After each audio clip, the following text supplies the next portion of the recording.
Okay. Um, just trying to get situated here. What is good, everybody? It is the Godfather of VR, the Ageless Wonder. Oh boy.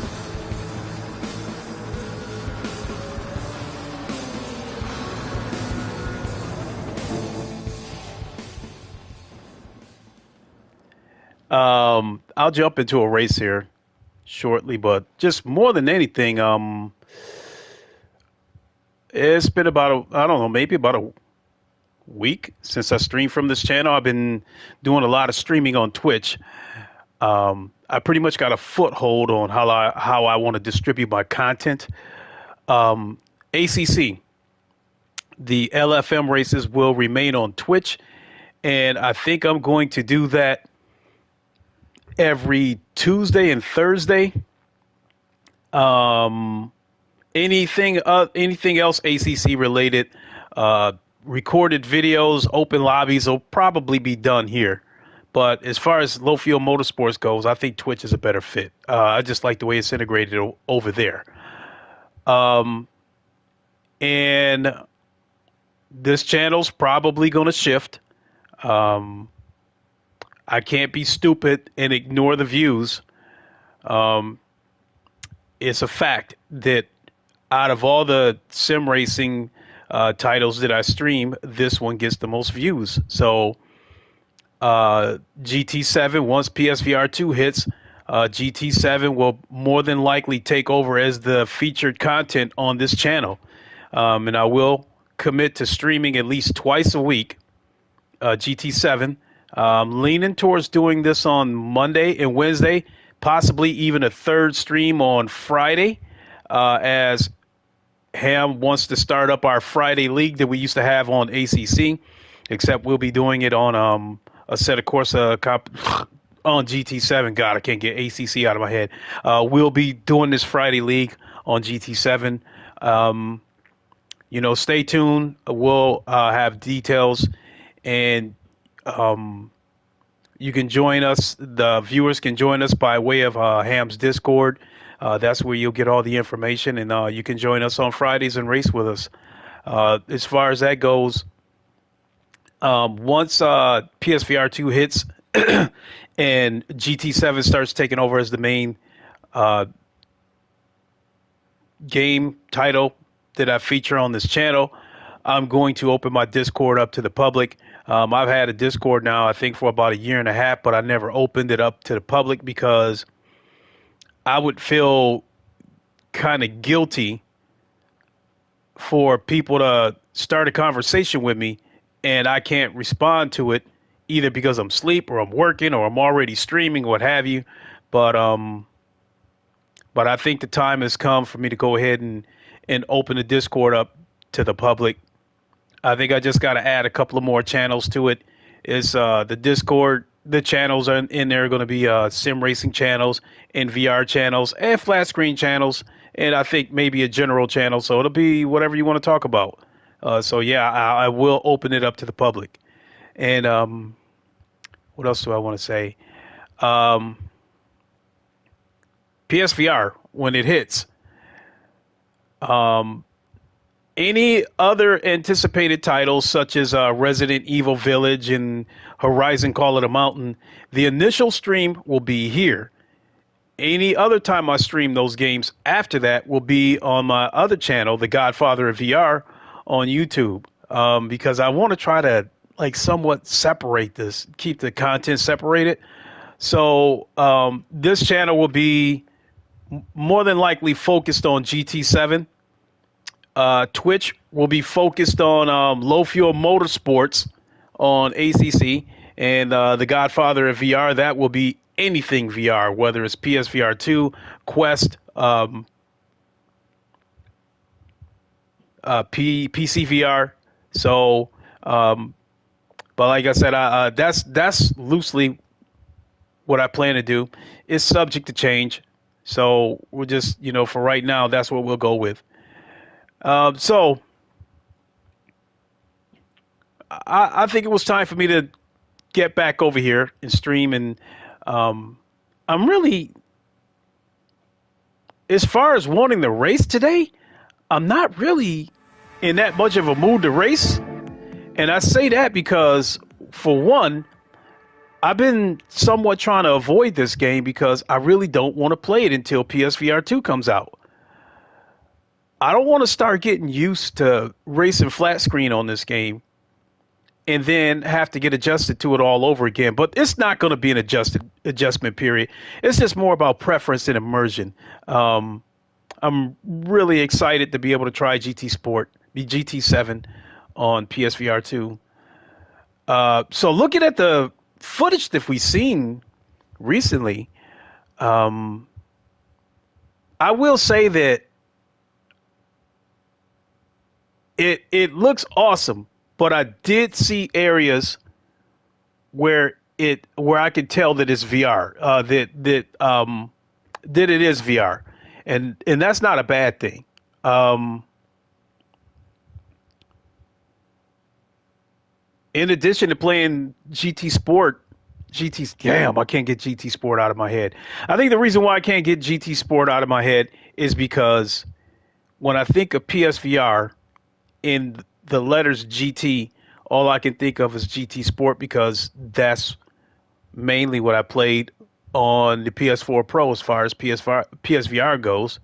Because there just wasn't many sim racing titles to choose from as far as VR support. Um, I've said this before. I think with PSVR 2,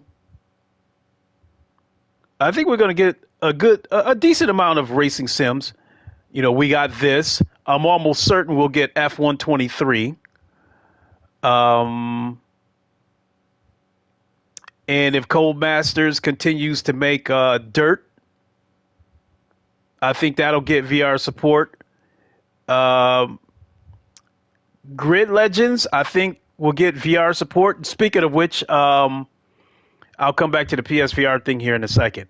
I want to thank every one of you who took time to watch my first impressions of Grid Legends on the Oculus Quest. I also want to give a big shout out to Gamertag, who sent me the key for Grid Legends because he wanted to get the perspective of a hardcore sim racer and see what I would think of it.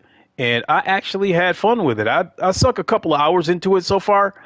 Um, and I'm going to put some time into the game, but it's going to be hard for me to do it in the manner that I would like because I've got so many sim racing titles and 3 PCs and all this stuff, not to mention all the other games that I've got, VR games that I've got this backlog, in addition to the games that I will be buying on PSVR 2. So, um, but yeah, I will put some time into that. So, in addition to that, um, I said in yesterday's first impression stream that I'm going to put my money where my mouth is. I said that I would buy that game. The one thing that stopped me from buying the game is that I did not want to delete everything on my Quest in order to get that on there because the file is 39 gigs. That's pretty big for a Quest title. Um, but when Gamertag sent me the key, I absolutely had to do it. So, um, but again, would I buy it? Yes. And to prove that I would buy it, I'm going to buy it and I'm going to give that copy away. So stay tuned. I'll keep you guys informed. In the case of the Oculus Quest, the way that works is whoever were to win, I would have to get their email, buy the game, and then Oculus or Meta will send them a code through their email. Also, uh, I'm going to do one more. I'm also going to do another giveaway to celebrate the release of PSVR 2. I mean, this has just been long and agonizing waiting for PSVR 2 to get here. Um, when I get my PSVR 2, I'm going to do an unboxing, and it's going to be a special live from Wakanda. Craig Harris will be joining me in the Discord, and I'll do the unboxing. He'll ask his questions, give his comments, and then for those of you that are watching, feel free to ask questions as well. From there, naturally, GT Sport is. There I go again with GT Sport. GT7 is going to be the first game that I'm going to stream. The next day, it'll more than likely be Horizon, Call It a Mountain, and that's where the other giveaway is going to be. Um, I don't want to wait to get the PSVR 2 unboxed and then put the code in and then wait for the game to download. I'm going to buy the game and preload it, and then the digital code that comes with the headset, I'm going to give that code away. So stay tuned for that as well. So if you haven't bought the PSVR bundle, I mean, if you haven't bought Call of the Mountain and you were planning to buy it, hold off. Unless you want to play it day one. I guess that's something else I could do.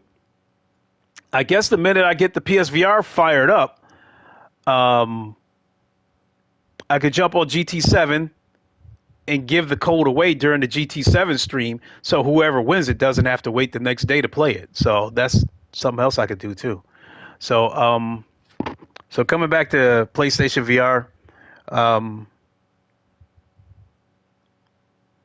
wow, it seemed like this day was never going to get here. And in addition to being excited to play GT7, I'm really excited to play some of the other games. Believe it or not, um, other than GT7 and Horizon Call of the Mountain, all the other games that are releasing on PSVR 2 either have already released on PC or there's plans for it to release on PC. So any of those games that I'm interested in, I already have them on PC. But some of those games, I will be buying them again because I want to make the comparison between PSVR 2 and a PC. Especially, what's up, Firing Light? How you doing? So, case in point, one of the games that I'm really excited about to come to PSVR 2, but it raised questions, was Pavlov. When it was first announced that Pavlov was coming to PSVR 2, it was announced. I'm doing pretty good, thank you. It was announced that Pavlov Shack, which is the Quest version of the game, is coming to PSVR 2. And I said, wait a minute, that's a red flag right there. If you're going to bring the Quest version to PSVR 2, I was like, that's a red flag of the headset's capabilities or how much power it has. But now, we're getting the PC version, and shit, it looks exactly like the PC version.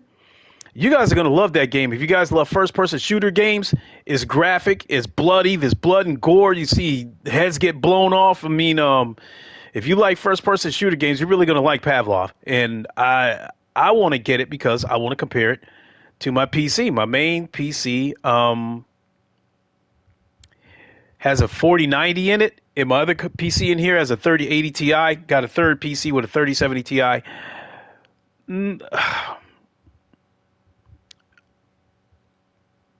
We'll just see. We'll just see if PSVR 2 looks as good as my PC, or a little bit better, or a little bit worse. We'll see. Um, I think another game that I'm looking to buy is maybe after the fall. I've already bought Resident Evil Village. And for me to make comparisons to my PC wouldn't exactly be fair because on PC I have a VR mod courtesy of Prey Dog, and it looks pretty damn good. The only problem with that is I'm mainly excited for, let's see here, what you said here. Resident Evil 8 in VR. Yeah, I've got the game on PC and I've played it in VR through the VR mod, and it looks pretty good. The only problem with it is that the cutscenes, you can't freely move your head around. It forces you to move around. You heard how half Pavlov team claimed PSVR 2 is 10% more powerful than their 3090 Ti, and that's one of the reasons why I got to buy this game. I have to see it for myself. I was going to buy it anyway. I was gonna buy it anyway because I want to be a part of that community, and I think Pavlov is going to be such a hit on PSVR 2 that I'm not sure how many people are going to go to Firewall Ultra. They will, but if Firewall Ultra, Pavlov versus Firewall Ultra, well, I'll say this: if Firewall Ultra maintains the same kind of pace that Firewall was. It'll be a slower pace first person shooter. So there'll be room for both Pavlov and Firewall Ultra to thrive on PSVR 2. Now, if they speed it up and make it a fast paced game, then yeah, that's when you can definitely do some comparisons, an apples to apples comparison. Um, we also got Crossfire Sierra Squad coming.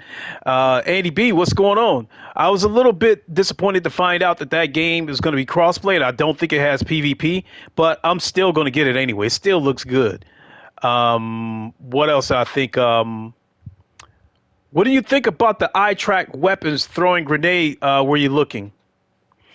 I think you'll have an option to turn that off.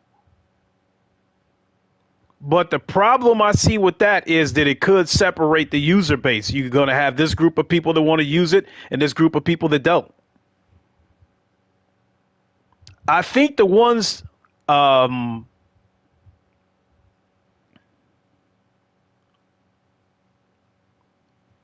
you know what? Come to think of it, I'm getting that kayak game. Looks lovely. I was going to get it, but I take all of my VR constituents at their word that they said the game's about exciting for about an hour. You know, you see all the scenery and then that's it. But they did say that it's arguably the best looking game in VR. So just that alone, I want to see it, but I'll just wait till I catch it on sale. Or maybe go to G2A and see if I can find a code cheap there. Because this is the type of game that I'll probably only screw around with for about a half hour. At some point, the other thing that I've been meaning to stream that I haven't gotten around to it yet is Microsoft Flight Simulator in VR because with this 4090, I've already tried it. And the power of my 4090, and plus this HP Reverb G2, just saw Light Brigade, it reminds me of like until you...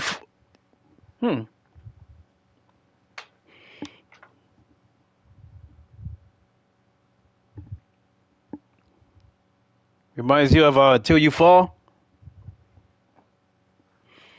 I didn't get it on PC, so well, I don't even know if it's out yet. But I just don't. I guess I'm sidestepping of saying or in depth. I guess I'm sidestepping and saying that I might not get it. I kind of got my games. I'm hoping Half-Life Alyx gets a PSVR 2. PlayStation gave Steam a bunch of games, so we got a chance. I'm like 95% certain that Half-Life Alyx is going to come to PSVR 2.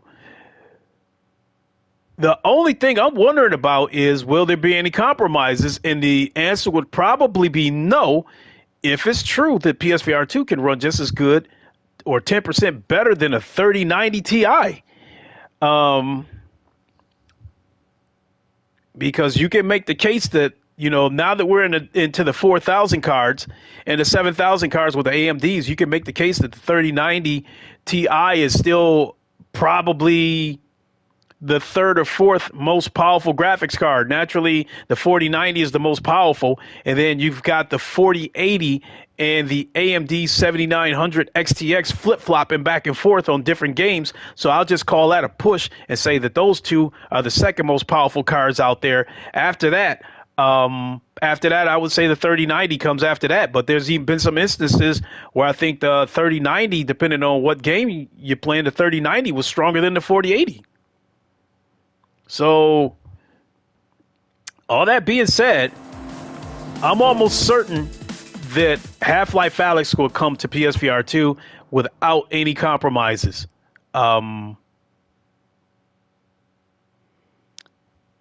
even to this day, the game still looks amazing. I think you guys are gonna. Well, I know you guys are gonna love it because I remember. I find it hard to believe a custom RDNA 2 based console compete against a GPU that is supposed to be at least 5 times more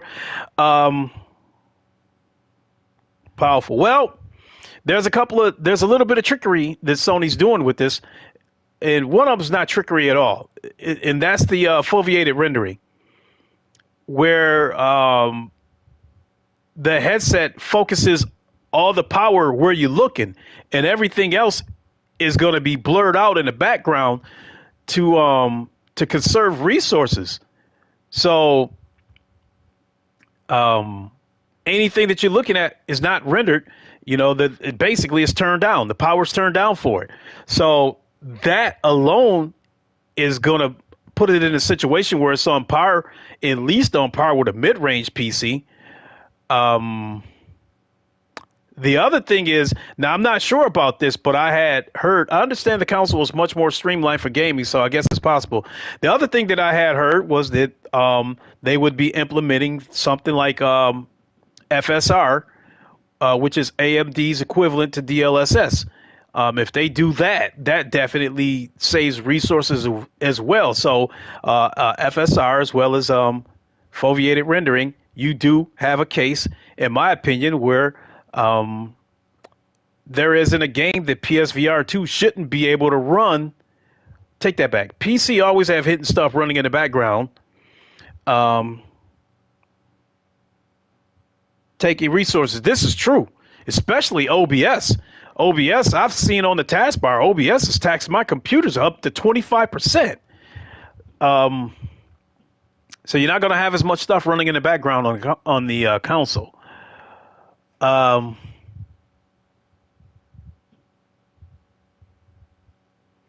think the only games that I don't think might be able to run on PSVR 2, I guess I guess it could be done. They might have to tweak it a little bit, and that would be Microsoft Flight Simulator in VR. The game itself is already demanding, and then you throw VR on top of that, it's super demanding. I have to turn off Discords because it taxes my system, for example. I always leave Discord running in the background. I guess I need to close it. I never thought about that. But hey, I'm not talking shit. But when you got a 4090 that runs damn near everything, I guess you don't think about that stuff. The other game, and I've said this before, this came directly from the developer. The developer of Assetto Corsa Competizione. I asked the developer through a super chat, would ACC, Assetto Corsa Competizione, get VR support on PS5? And his exact response was, he said, too many resources, the console's not strong enough. And like that, like my heart just sunk. True, I'm a 1080p GPU, more 2017 base PC. I wanted so hard to believe that he's lying. Or, you know, not, I don't want to use the word lying, that just doesn't want to reveal their hand. But I believe him. I don't think it's going to happen. But I mean, if it did, I mean, that would be so cool. But it's not. It's not the end of the world because the best version is still on PC anyway. So I don't think Microsoft Flight Simulator would ever come to PlayStation, mainly because there's a constant competition between the two. Yeah, but I was using that as an example of games that I know that is super demanding, you know, in VR, because the flat screen version of the game is already demanding. So I was just using that as an example. So ACC would be a better game to make my point of a game that's super demanding in VR. And when a developer says it's not coming to PSVR, I believe him.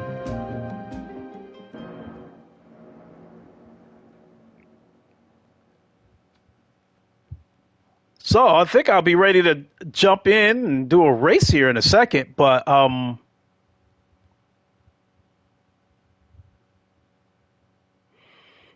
don't. I'm at a loss for words right now because I don't know whether to express my excitement for how happy I am, or to express my frustration that this shit took too damn long to happen, and Sony like was tight-lipped and damn near radio silent, and it seemed like they only gave us information when they had to give it to us.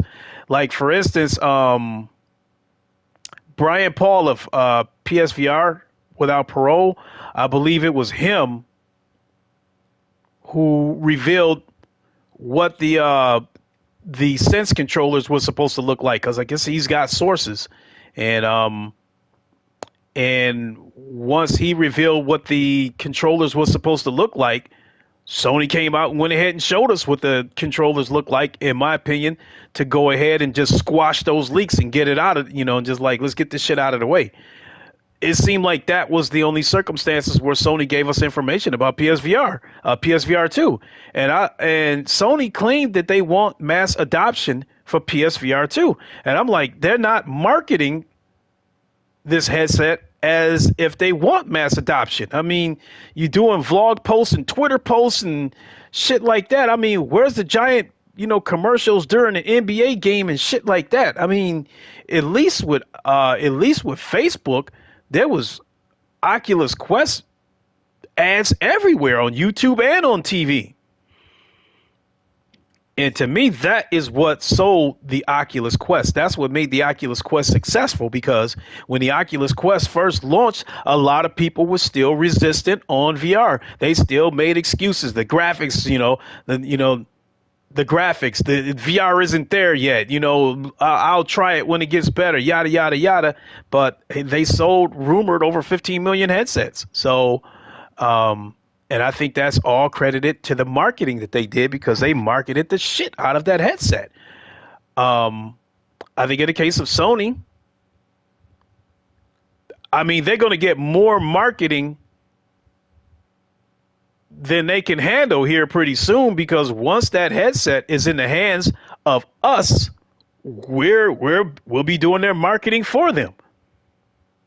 And speaking of which, shout out to my good friend Gamertag. He got a PSVR 2 from Sony, and I'm led to believe that he's probably had it for a couple of days, but was probably under embargo to keep hush about it until a certain date, because he wasn't the only one who revealed that he had a PSVR 2. I think Mike of VR Oasis, he got one. I think he posted a picture on Twitter. Mr. VR, what's good? What's good? It's a given that Nathan, like Mike of VR Oasis and Nathan, it's a given they're going to get one. They're basically the faces of VR. Jen Lemon has VR too. Yeah, I knew. Well, yeah, I knew. Like the media was getting it, like Digital Foundry, IGN, and stuff like that. But I'm talking like YouTubers. They're finally starting to get them.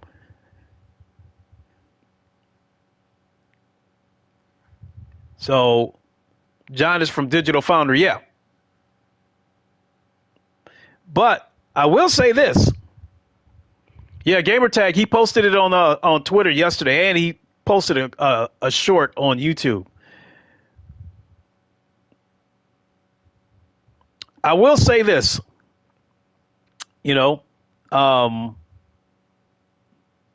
congratulations to those guys. But I think, and I'm not trying to toot my own horn or pat myself on the back, but I think I worked just as hard as those guys to help bring VR to the forefront. I just didn't find this. I just didn't find the success that they did. Tantrum, I kind of. Saris is great. I know you damn ready for GTC with PSVR 2. What do you think of the people in the industry are saying? You know what? I believe what they're saying for the most part, but I cannot take it as gospel until I have the headset. Because when I get the headset, that's when we will know for certain whether those guys were telling the truth or if they were only saying what Sony allowed them to say. Hussein next, what's good, my guy? So as far as why Brian Paul didn't get one, he said it. He said Sony's not happy with him because he's leaked information before about some of the shit that went on about them. And I was saying that the Sense controllers was one of them, that he had some sources, and through that source, he found out what the Sense controllers look like. I can't remember if he actually displayed a picture or not, but he revealed what the controllers look like. And to nip that leak in the butt, Sony went ahead and came out and showed us what the Sense controllers look like. And that was part of my frustration with Sony's marketing because they did not tell us shit until they had to. At the end of the day, everybody is different. You may have experience of VR than others. Um, so yeah, so with that being said, Sony was not happy from what Brian Paul was saying, that Sony wasn't happy that he leaked that stuff out because I guess he had a relationship with Sony, according to what he said yesterday, that, yeah, they used to respond to his emails and stuff like that. But after he leaked out some information, no, they don't respond to him anymore. So I think it's a disservice that he didn't get one because even if they're pissed at him, um, why Nathy and Mike of VR Oasis may be the faces. Oh crap, Brian. Why Nathy and Mike might be the faces of VR as a whole. Brian Paul is the face of PSVR. To me, I felt like he shared that title with PSVR Frank. But once PSVR Frank became the community manager for First Contact Entertainment, then we didn't see as many videos from him anymore. And shout out to Frank. I call myself the godfather of VR. But at the very least, PSVR Frank is the godfather of PSVR. He is the reason that I stuck with VR because I was gonna sell my PSVR. I bought it for my son for Christmas. We played it on Christmas. He took it home with him, and his room was too small, so he didn't play it. He brought it back here. Wasn't using it. I wasn't using it. I was about to sell it. And I said, well, let me at least try to get some use out of it. And I started playing games. And I was like, this is cool. This is cool. And like, for instance, Drive Club, I was like, this is cool, but it's blurry as fuck. And I was like, I can't wait until we start getting sports games and first person shooters in VR. And I didn't see any kind of announcements after a while, and I was about ready to give up on it. And Frank was the one in his videos that said, the media does not want this to succeed. He said, stick with it. I promise you the games are coming. Polish Paul's a workhorse. That dude posts within hours. Of each other. Yeah. Maybe Paul posts so much shit because I'm sure he's monetized, so I'm sure he's probably trying to get that YouTube money. And if he's full time on YouTube, that's all the more reason why he's streaming hours apart. If he's full time on YouTube, he's probably putting out 3-4 videos a day. I mean, I still sub to him, but I don't watch his videos the way I used to because a lot of the games that he says are coming, a lot of it's usually rumors, and then sometimes there's cases where he'll say a game is coming and he'll even show us the initial trailer for it or some footage of it, and then we don't hear anything about the game for God knows how long, if at all. So and then the other thing is, as far as the games goes, I have an idea of what's coming to PSVR. I kind of don't really need I kind of really don't need to watch anybody's content to find. PSVR 2 is, from a third-party standpoint, is a pretty much a good guess. He digs in deep with the interweb chaps for info.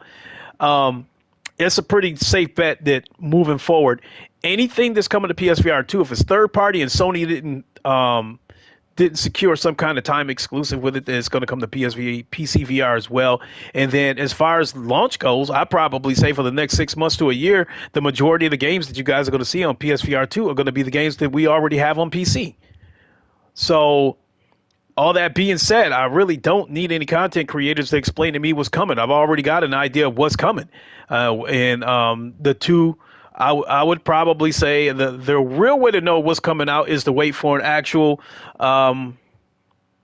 announcement. Bingo. But I mean, I think the two blockbusters that are still coming that everybody's waiting to hear, maybe even 3 blockbusters. One is Grand Theft Auto 5. Polish Paul is number 1 for PSVR content. Brian Paul's my preference. I mean, it was PSVR Frank.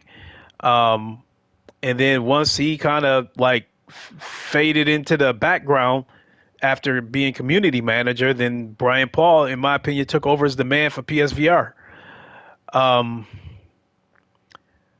the uh, the I think there's three blockbusters. Two of them I'm almost certain is going to happen. The third one I'm not sure about, and that is Grand Theft Auto 5. And there's some things going on with that support my belief. Number one, Luke Ross, he put out a VR mod for Grand Theft Auto 5 on PC. Rockstar is well aware of it. Not only was Rockstar aware of it, they took advantage of it. They as soon as he put out that VR mod for GTA 5, the game suddenly came up on sale on Steam. And then it was on sale for $15. Then I would say about 6 months later, Luke Ross put out an update for his VR mod. Lo and behold, the game comes up on sale again on Steam. So Rockstar was well aware of what he was doing. They were cashing in on him. And then this is where I think that Rockstar fucked Luke Ross in the ass, because he also did a VR mod for Red Dead Redemption 2. And I think sometime after that, Rockstar sent him a cease and desist order about his VR mods for those two games. I honestly believe that Grand Theft Auto 5, possibly Red Dead Redemption 2, will be coming to PSVR 2, and Sony will have the exclusive rights to it, and hence Rockstar probably told Luke Ross to take that shit down. I like your passion about VR. You're going to be my go-to guy. Thanks for your content. Thank you so much, Purple Hearts. I really appreciate it. So that is my belief, why that, in my opinion, supports my belief that Grand Theft Auto 5 will come to PSVR 2, and PSVR 2 will be the best place to play it, because you will have the official online, in my opinion, of GTA 5, whereas on PC, if you try to use the VR mods for the multiplayer, the anti-cheat will pick it up and think that you're trying to circumvent the game, and it will ban your account. So, assuming GTA 5 comes to PSVR, this will be the best place to play it. Same thing with Red Dead Redemption 2. The other game we've already talked about, Half-Life Alyx. I think that's a given, because I think Valve has already been quoted as saying that they like the idea of working with Sony. So when they said that, all right, translation, yeah, Half-Life Alyx is going to come to PSVR 2. It's one of the games that people have been screaming for. Here's hoping Sony have the Elite Dangerous, Asgard's Wrath, Half-Life Everspace. I do believe those games are coming to. I don't know about Elite Dangerous, but I do believe that Asgard's Wrath. I think games like Asgard's Wrath, Stormland, even the Lone Echo games, 1 and 2, I believe those could possibly come to PSVR, because those are single player games and they're sitting on the shelf doing nothing. Those games will get a second life here on PSVR 2. I mean, on PC, everybody that wants those games have it. So yeah, I believe it. So I think Sony and Oculus did a trade anyway, because Tetris Effect came to the Oculus Quest, which started out as a PlayStation VR exclusive, and Star Wars Vader Immortal, which was an Oculus exclusive, came to PSVR. So I know that they're definitely open to working together. So all that being said, yes. Hey, I hear over 100 titles in the work for PSVR 2, and this is most of those, in my opinion, most of those games are probably already third-party PC games that we've already seen. But I know there's going to be some new stuff too. One game that I think another game that a lot of people might like that's going to come to PSVR might be Ghost of Tabor. I guess this game is basically Escape from Tarkov in VR.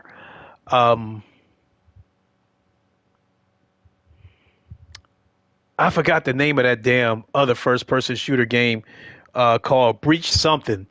And I think this game, I've called Firewall the closest thing to Rainbow Six. I don't know. This game, Breach, I can't remember what it's called. Breach something. This might be the closest thing to Rainbow Six, because you actually rappel up the side of a building and you can swing through the window. So to do that in VR would be pretty cool. Maybe Onward might come to PSVR 2. That is a possibility. But Um, Meta does own the studio that developed Onward, and that is a multiplayer game. It's just Breachers. Okay, cool. Yeah, I think that's a game that could possibly come to PSVR 2. The Onward situation, um, the game is alive because it's crossplay with Quest. It's PC and Quest, so the game is alive. Now, don't get me wrong. Now that PSVR 2 has the correct controllers, that's got thumbsticks and stuff, there's no reason why it couldn't come to PSVR 2. I guess it's all a matter of whether they want to make it happen. So, in my opinion, if Pavlov can come to PSVR 2, there's no reason why Onward can't come to PSVR 2 as well. It's just all a matter of whether Oculus and Sony, I keep calling them Oculus, I will. I mean, because they're one of the fathers of. Now, Pop One, I don't know about that one. At a guess, how long do you think Firewall is going to take to release? I think they had said launch. I don't know if they said launch window. I have to go back and check. If it's within the launch window, do people still play Onward? Yeah, that game is still very much alive because of the crossplay of Quest and PC. It is very much alive. The thing about it is, the majority of the players are on their own Quest, and you got a lot of kids playing it. So they call the kids squeakers, and you hear a lot of kids screaming and shit. Sounds like Romper Room. So yeah, Onward is very much alive. Firewall, how long do I think it'll take to come to PSVR? If it's within the launch window, what do you think of Meta closing Echo VR? That hurt. That hurt. Give me a second to finish what I was saying. I think I was saying about. Yeah, I think that was it. I think I was just saying there. I don't think any reason why Onward can't come to PSVR. I think, lost my train of thought somewhere. Oh, the Pop One. I was going to say that I'm not sure will come to PSVR 2. The reason I say that because Facebook owns the studio that developed that game, and it was rumored that Fortnite could come to PSVR. So if Fortnite would have come to PSVR 2, they wouldn't need Fortnite. But if Fortnite does not come to PSVR 2, then yes, I think it's a good possibility that that Population 1 could come to PSVR 2. Are you aware of any flight sims that might come to PSVR 2 similar to Microsoft Flight Simulator? DCS is one of them, but it's a free-to-play game. Can imagine the freaking Outlast games with Trials gaining PSVR mode support. Absolutely. I'll say this for flight games that I think could come to PSVR. Maybe Sony hooks up with Bandai Namco. I think aren't they the ones that did the Ace Combat? Maybe they do a fully fleshed out game for the next Ace Combat. I think that's a possibility.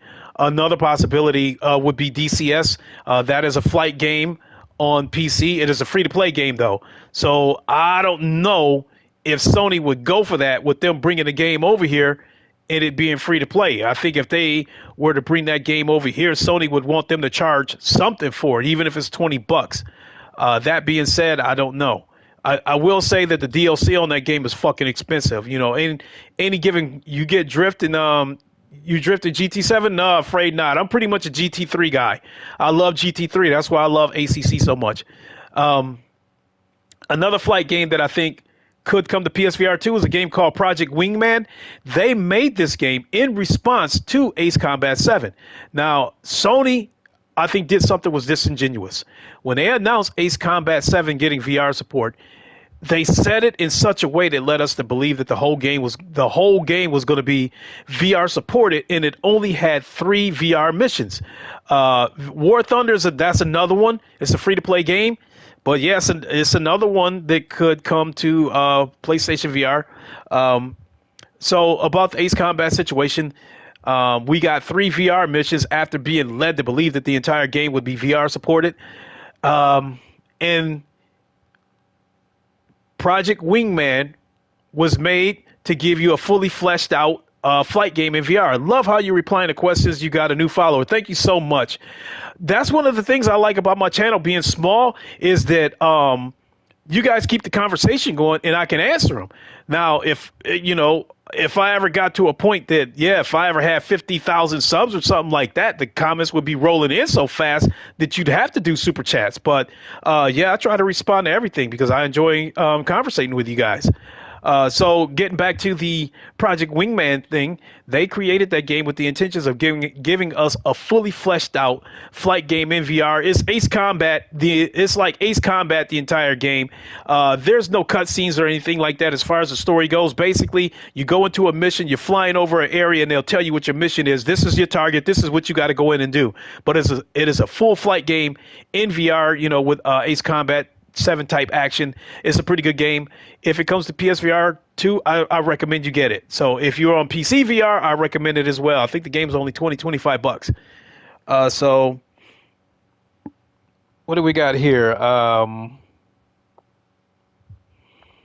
War Thunder. Yeah, I mean, I've downloaded the game on PC, but I only took a look at it for like 5 minutes because I think during the time that I downloaded a War Thunder on my PC, it was during the time where I was like going nuts downloading anything that was VR because the one thing I did was take VR for granted.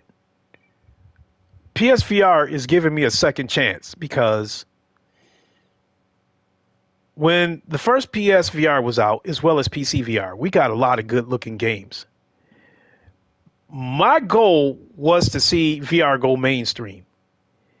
And I thought two things had to happen for VR to go mainstream, in my opinion. It had to be affordable, and the games had to be AAA quality. Some of these VR games, the hybrid games, as Sony calls it, they look good flat screen, but as soon as you flip over to VR, you're going to see a downgrade in the graphics. And GT Sport is one of those games. It's a beautiful game, flat screen, but when you jump into VR, there's a downgrade. I mean, the graphics is there, it's just not as detailed as the flat screen game. So I hope we get some kind of Dirt Rally game that was amazing on PSVR, even if the graphics. Oh, no question. We got Dirt Rally on the current PSVR. So there's no doubt in my mind that we'll get a Dirt Rally on PSVR 2. And I think that there's no doubt in my mind that F123 will get VR support. I do think that the next Dirt game from Codemasters will get VR support. And I don't know why they haven't done it yet, but Grid Legends should have VR support on PC, but I think it doesn't. The Quest version, I don't understand why Codemasters now own WRC license. Yes, they do. Dirt Rally racing is really popular. They're not going to shut that down the way they shut Project Cars down. Codemasters was in the process of developing Codemasters Project Cars 4, and they shut it down. It's canceled. And I think the reason why that happened is because Project Cars 1 and 2 were racing sims. Project Cars 3, they made it arcadey. They took shit out of it. Flopped. And they promised that Project Cars 4 was going to be the most realistic racing sim out there, and now it's canceled. And I think that's because EA pulled the plug. EA, you know how they are about that money. If something ain't working, they'll pull the plug on it just like Microsoft will. So, but the games that I do think will continue to live on and will come to PSVR 2 is F122, Dirt, I think Grid Legends could come to PSVR 2, and I think it's possible that it would be a timed exclusive because I don't understand how this game does not have VR support on PC, but yet they made a Quest version of the game, and the Quest version of the game has PS1 type graphics. Project Cars 3 is how you go full retard. Huge mistake. I think they fell into that. They were trying to go after the mainstream. They were trying to go after the casual crowd. You cannot do that. I think Activision with Call of Duty are the only people that might have had a game that might have started out to the hardcore, but over the years they catered to the casuals in order to sell, in order to sell microtransactions, and the game is still going strong. They probably the only ones that can pull that off. Anybody else, you go away from what your core audience was, and it might hurt you. And in the case of GT7, I'm not going to lie. I think VR is going to save this game because I think this game it wasn't going to die, but it was I think it was in the middle because the microtransactions. Sony did something that was a little maybe disingenuous is the word that I'm looking for because I'm trying to put it lightly. But when Sony put GT7 in the hands of reviewers, they turned off the microtransactions. The reviewers had no idea that the microtransactions was there. And then when the game finally launched, they turned the microtransactions on, and the microtransactions are ridiculous. $19 million for a car. And it's like I think for $20 in real money, the thing you must do on GT7 is for you to finish the menu books and licenses. Absolutely. So about the microtransactions. So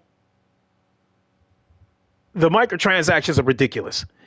I think for $20 in real money, I think that will get you 1 million credits in in-game money. So that $19 million car would cost you $180, something like that, to buy that car with 19 million credits. Either way, it would be in the hundreds to buy that car, and it's a rare car. Because I think you could only get that car through the Legends dealership. And then they put you in panic mode with the Legends dealership because any car that's in the Legends dealership, it does not stay there. You'll see it there for a couple of weeks, then the car will disappear for a couple of months and then come back. When it comes back, you're in a panic. You spend the money on microtransactions, you buy the car. They bank on people to just buy the cars instead of grinding. Yeah, absolutely. And my problem with the microtransactions is that they changed the complexion of the game to center it around those microtransactions. When they first announced GT7, it was supposed to have physics that would rival a set of Corsa Competizione or iRacing. Can't begin to tell you how many hours I grinder to accumulate 100 million credits between, by the way, 19.99 gets you 2 million credits. Yeah, I mean, I've seen, to my knowledge, people are still farming credits, but I've got way too many racing games to play to spend all my time grinding in here, farming for credits. But to finish what I was saying about the microtransaction situation is that they changed the complexity of the game. As I was saying, that they wanted physics that was going to rival a set of Corsa Competizione or iRacing. And people complained about those physics because they felt like it was a little too realistic. So in my opinion, they dialed the physics back to make it a little more realistic so the casual people will hang around. If you make the game too realistic and the casual people can't play this game, they will leave this game. If they leave this game, you will not get microtransaction money from those casuals. So they had to, in my opinion, they had to center the physics around the casuals. So anybody can jump into GT7, pick up one of these controllers and be competitive and actually have a chance to win a race instead of having to use a wheel like this. So if the casuals hang around, you get the microtransaction money because the microtransactions have not been adjusted. They are still ridiculous. So that is my problem with the microtransactions is they changed the physics to accommodate the casuals.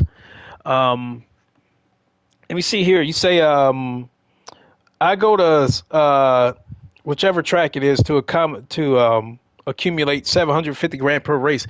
Damn, that's a lot. For the most part, I pretty much have the cars that I want. So I'm not going to be buying too many. I'm not going to be spending a lot of money on the microtransactions to buy other cars. The two cars that I had that I really, really wanted was the Mazda 787B and the Ford GTE, the one, the 2017 Le Mans 24 hours.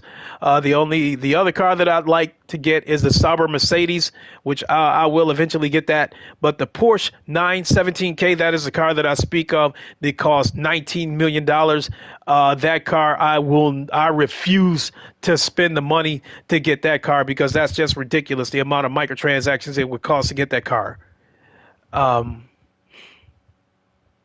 But so as I was saying, and then not only that, people were complaining about the lobbies, because of because of crossplay between PS4 and PS5.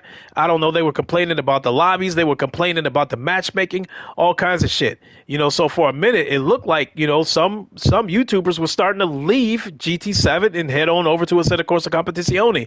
But now they're kind of flip flopping back and forth, like Rory Alexander, him. Chupagetti, a couple of guys, they go back and forth between ACC and GT7. The key, he's tried ACC a few times. He was supposed to start working that into his schedule, but he hasn't really made it stick. GT7 is his thing, and he said he'll definitely be doing a lot of VR streams. So I'm under the impression that he likes VR, but rather would do it on the PlayStation versus PC. So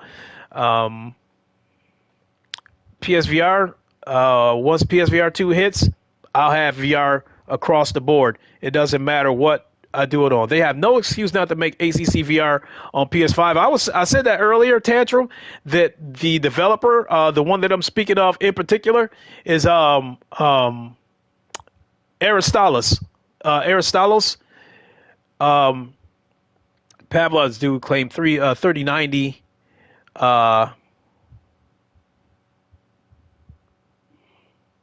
Pavlov's dudes claimed 3090 was beaten, and you said Road Layout B gets you 727,000 credits in about 26 minutes. Damn, that's a lot of credits in a short amount of time.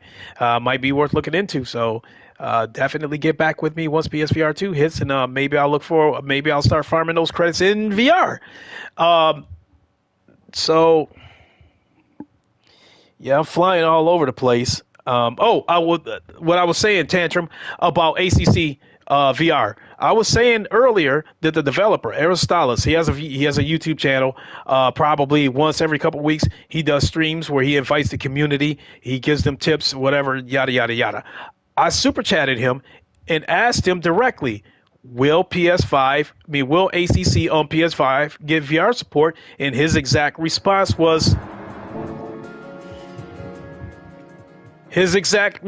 word for word, was too many resources. The console's not strong enough. And he said it with that Italian accent. That was his exact words, word for word. So originally, I did not want to accept that answer because my thinking was, if you want easy credits, do circuit experience, bro. Got it. When he first said that the PS5 isn't strong enough, my thought was, okay, maybe he doesn't want to reveal his hand. Maybe it will get VR support. They just don't want to talk about it yet.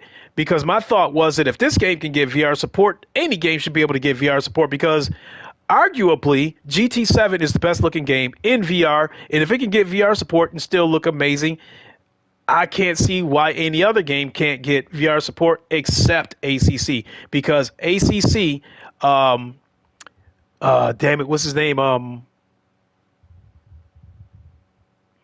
I forgot the name of his name. The head of Kunos. Damn it. The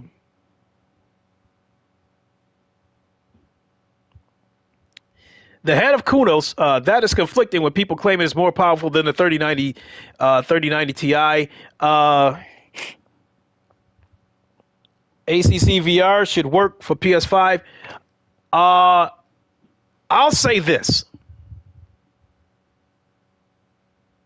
Let's use, okay, so I got 3 PCs. You guys heard me say it a million times. I got 3 PCs. This one here is a 4090. That one back there in that room is a 3080 Ti. This one right here is a 3070. Before I built this 4090 PC, the 3080 Ti got to run, but thanks for the live stream. Thanks for popping in, Purple Hearts. Really appreciate it. Hope to see you again more sooner than later. So coming back to the situation with my PC. Before I built this PC with the 4090, the 3080 Ti was my main PC. So when I streamed ACC in VR with that 3080, there was a compromise. I had to turn some things down in order to get it run right, to get it to run good, mainly because of the stuff that was running in the background, because things like opening the YouTube chat inside the headset with me, that was taking up resources. OBS was taking up resources. Crew Chief was taking up. ACC hardly works on PS5. VR got no chance. ACC runs beautifully on PS5. It's the other bugs that needs to be worked out. You know, only being able to record 2 minutes worth of replay for your race and all the other bugs. Sometimes your lap time's not showing up, all that kind of shit. To be clear, the PSVR, the Pavlov developer, didn't say the PSVR 2 was more powerful than the 3080 Ti. He said it was 10% faster, and I wanted to point that out. They never said that it looked better than a 3090 Ti. They said it ran faster, and that is mainly because of the SSD within the PS5. It is still remains to be seen whether the PS5, the PSVR 2 version looks better than PC, and that's one of the reasons why I'm buying Pavlov, because I want to make the comparison between PSVR 2 and PC. And so coming back to the 3080 Ti thing, again, ACC and VR, I had to make compromises. Long story short, I had to turn some of the settings down, the shadows, the distance, yada, yada, yada. Or am I getting PSVR 2? Yes. Yes, I am getting PSVR 2. Not only am I getting PSVR 2, my digital copy of Horizon Call of the Mountain, I am going to give that away. So if you have not purchased Horizon Call of the Mountain yet, you might want to hold off, wait for my giveaway. You might win it and get it for free. So yeah. Point being is that if I had to make compromises with a 3080 Ti to run ACC and VR, there's no doubt in my mind that PSVR 2 would have to make some compromises as well. Now, in the case of you order, yeah, GT7 is like how do I win the giveaway? So what I'm going to do is when too late, I bought the bundle. So as far as the giveaway, what I was going to do is when PSVR 2 launches, I'm going to stream GT7 first. I've done a poll. Everybody that voted wants to see GT7 first. So I'm going to stream GT7 first. Then I'm going to stream Call of the Mountain. But Call of the Mountain may not get streamed until the next day because I took those 2 days off. Rather than make you guys wait the next day, what I think I'm going to do is once I get, what's up, bro? Shaking my head, I'm crying, looking at your wheel, just bought a new one and broke it. Oh, hold on. You broke it right out of the box? What kind of wheelbase do you got? Because like this is a Fanatec. You'll be busy that day. This is a Fanatec Podium DD1. This thing is damn near all steel. You have to go out of your way to break it. A feeling's hurt. I need to get a new one. Yeah, this thing is all steel. So it's like, sell us your old wheel. How you doing? Going to be Ninja. So coming back to the drawing. So PSVR 2 launches. I jump on GT7. And I'll probably make that the first order of business. I'll type that code into the chat, and whoever grabs it first, that's who gets it. So definitely keep it locked in for the release of PSVR 2, because I will give that code away. I need to get a direct drive wheel. Yes, I can tell you that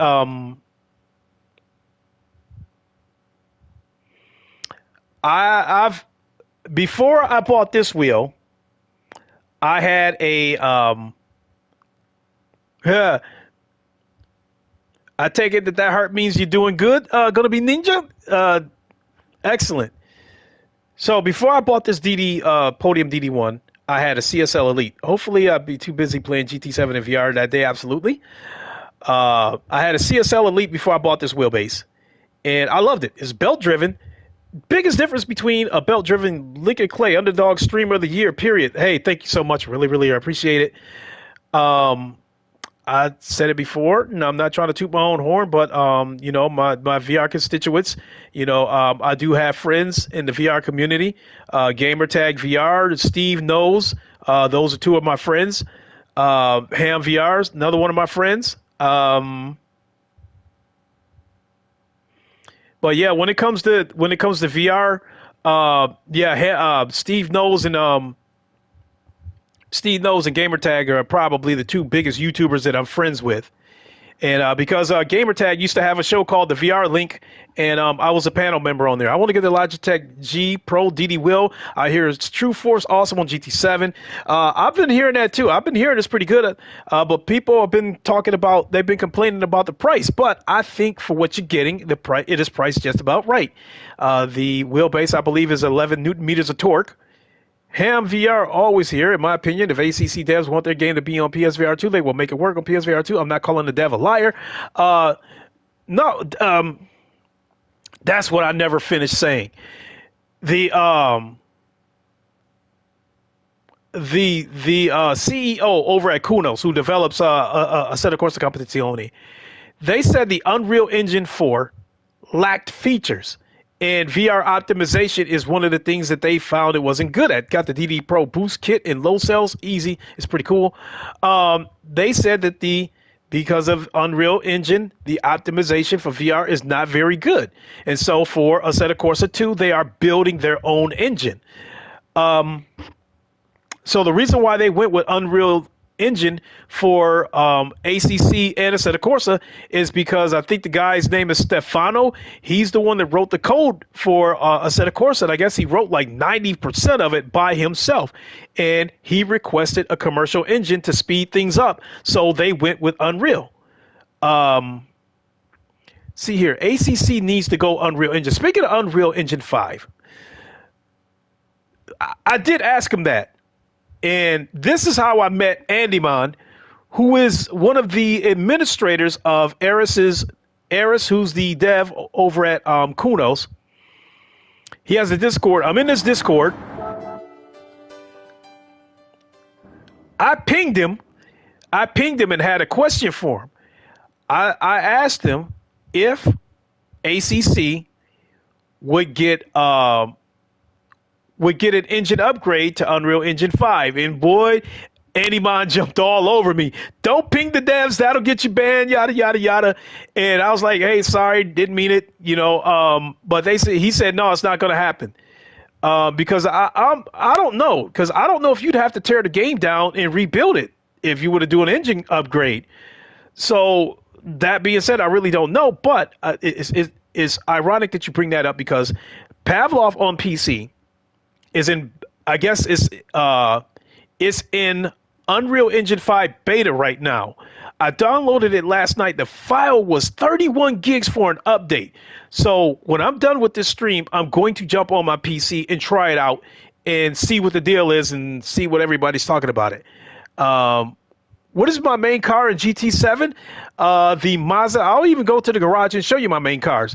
They ban people on Discord if you type a swear word. Well, I mean, I don't really swear that much anyway. Every now and then you'll have a cuss word come out of my mouth, but I'm not really potty mouth. So you want to see what cars I drive in VR? Let's go to my drive. Not on this game. Thanks for the chat. My bedtime. Catch you next time. Appreciate you popping in. I assume you must be over in the UK. It's pretty late over there. So thanks for popping in. Hope to see you again. Let's go to my garage and I'll show you what cars that I drive. Garage. As far as change cars,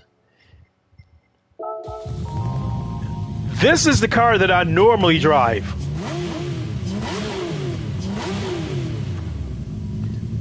Now, what are my favorite cars? 2005, yeah. Now, what are my favorite cars? This right here has to be one of my favorite cars of all time. The iconic Mazda 787B. It has a screeching sound like you wouldn't believe. The history of this car. They said this car was so loud at Le Mans that the announcers had to warn the spectators that the car was coming so they could cover their ears. It was that loud. The 787B. Oh, I finally got the 787B myself. Awesome car. This is the car. This is the car that I'm mainly looking forward to driving in VR. But don't get me wrong. I have driven this car in VR. I've driven this car in VR on GT Sport, but you're doing a time trial and one-on-one versus the AI.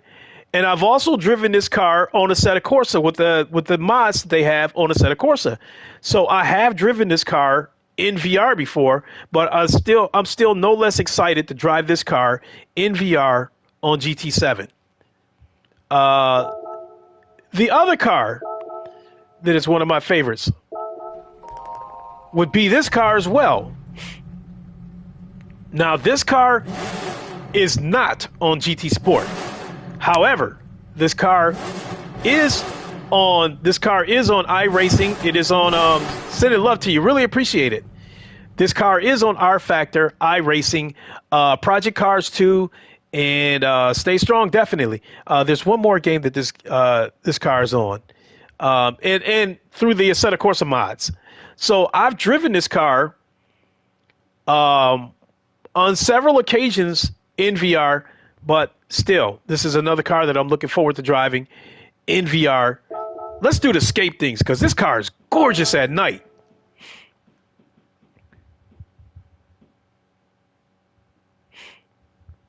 Gonna look so nice in VR, absolutely. When they show a nightscape of this car in VR, this car is just it looks like a moving Las Vegas.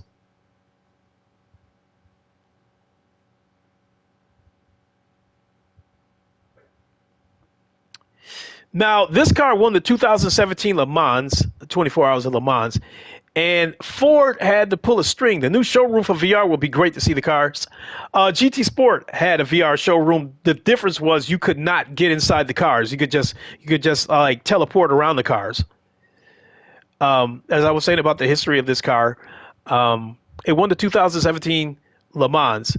Now, the way Le Mans works, I guess, like for the production cars, like the GTE cars and the GTE AM, you must deliver one of these cars to a customer.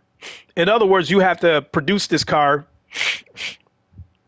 And in the case of Ford, the production model wasn't ready to deliver to a customer yet. But I guess they pulled a string and I think Le Mans basically told them in so many words that, okay, you can enter Le Mans, but just make sure you get that car to the customer. On GT7, you will be able to get inside the car in the showroom. Yes, you will. I'm still looking for a night scene because you see those neon lights. I always felt that racing games lost their visual appearance in VR compared to flat screen on PC. I hope GT7 looks. That is why I spent so much money building a computer. Like I said, of course, a competizione. They, by their own admission, the game is not well optimized in VR. So if you have a mid to low end PC, the game is not going to look very good in VR. And so with this 4090 that I have, along with this, I am playing ACC pretty much with ultra settings at 3100p, basically super sampled from 2160p. It is unbelievably sharp. This headset, it has a small sweet spot, but it has the sharpest picture that I have ever seen. Nose is getting stuffy, folks. I got to go, give myself a blast of nasal spray or something. I'll be right back.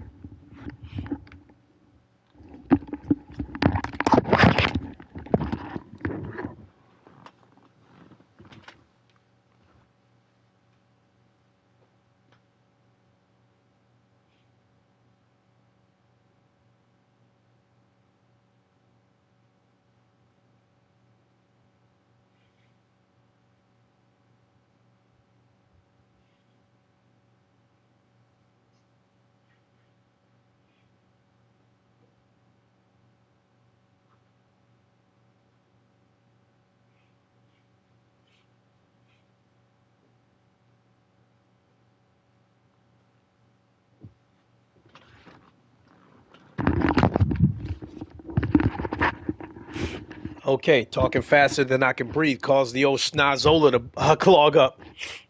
So sorry about that, folks. So see here, there's a couple of more super chats. Just a second here. Is the steering yoke better than normal? by yoke. I pre-ordered and booked a week off of work. Well, I'm taking 2 days off of work. I'm taking the 23rd and the 24th off.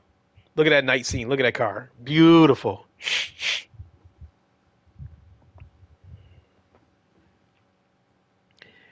Now, there is, I think there is a slight downgrade.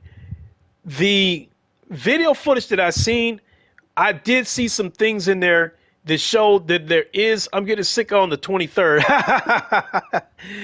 I did see some things in the footage that Sony did release. I did see some things that is a slight downgrade, but it's still pretty damn close. Now, excuse me. Um, Polyphony Digital also said something that they built this, they built GT7 with VR in mind, and they said they were pretty much able to give it VR support without any major compromises to the visuals. So what they're telling, what I'm taking that is there's going to be a slight downgrade. It's going to be beautiful, but it's not going to be like on this level. Is, you know, the flat screens here. I think the VR is going to be like just below it, because I've already seen a few things in the footage. I've already seen a couple of things. Like one of the things that I saw when they showed that car that was racing in the rain. Next time you guys see it, pay attention to it. All the other cars, there was water coming from the wheels of those cars, but there was not water coming from the wheels of the car that you were driving. I'm happy with the slight downgrade anyway. Game looks unreal. I mean, oh, it's still going to look amazing, especially with hopefully having a headset will create overall impressions. There's no loss in quality versus seeing it on flat screen.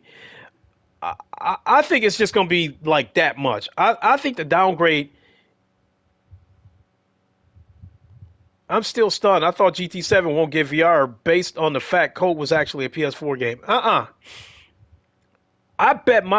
was damn near going to bet my life on it. When PS5 launched, Polyphony Digital had never said anything about this game getting VR. But I believed right from the start that it was going to get VR support, because they had said, like, in between the PS4 and PS5, when it first was revealed that they were working on GT7, somebody posed a question about VR, and they said VR was definitely something that they wanted to improve on. So right there, you just basically told us that GT7 would get VR support. And so, you know, I took the leap of faith. So even though they had not officially said it, I bought a PS5. 95% of the reason why I bought a PS5 was to play this game in VR. So I took the leap. I thought Sony didn't want PS4 owners to be left behind. No, they have to leave them behind. I mean, just the controls alone makes it a problem. With the Move controllers on the original PSVR not having thumbsticks, and the current with the PSVR 2 having thumbsticks, you know, that was going to be an issue right there. And I think that's one of the reasons why there was a lot of games on PC that did not come to PSVR, because of the controller inputs, because the Move controllers did not have thumbsticks. There was a couple of games where they tried it anyway, where they tried to make it work. Like Space Junkies was one of them, where you use the actual, triangle, square, circle button and stuff like that to move around. Artists, what's up? What's going on? So, no, in my opinion,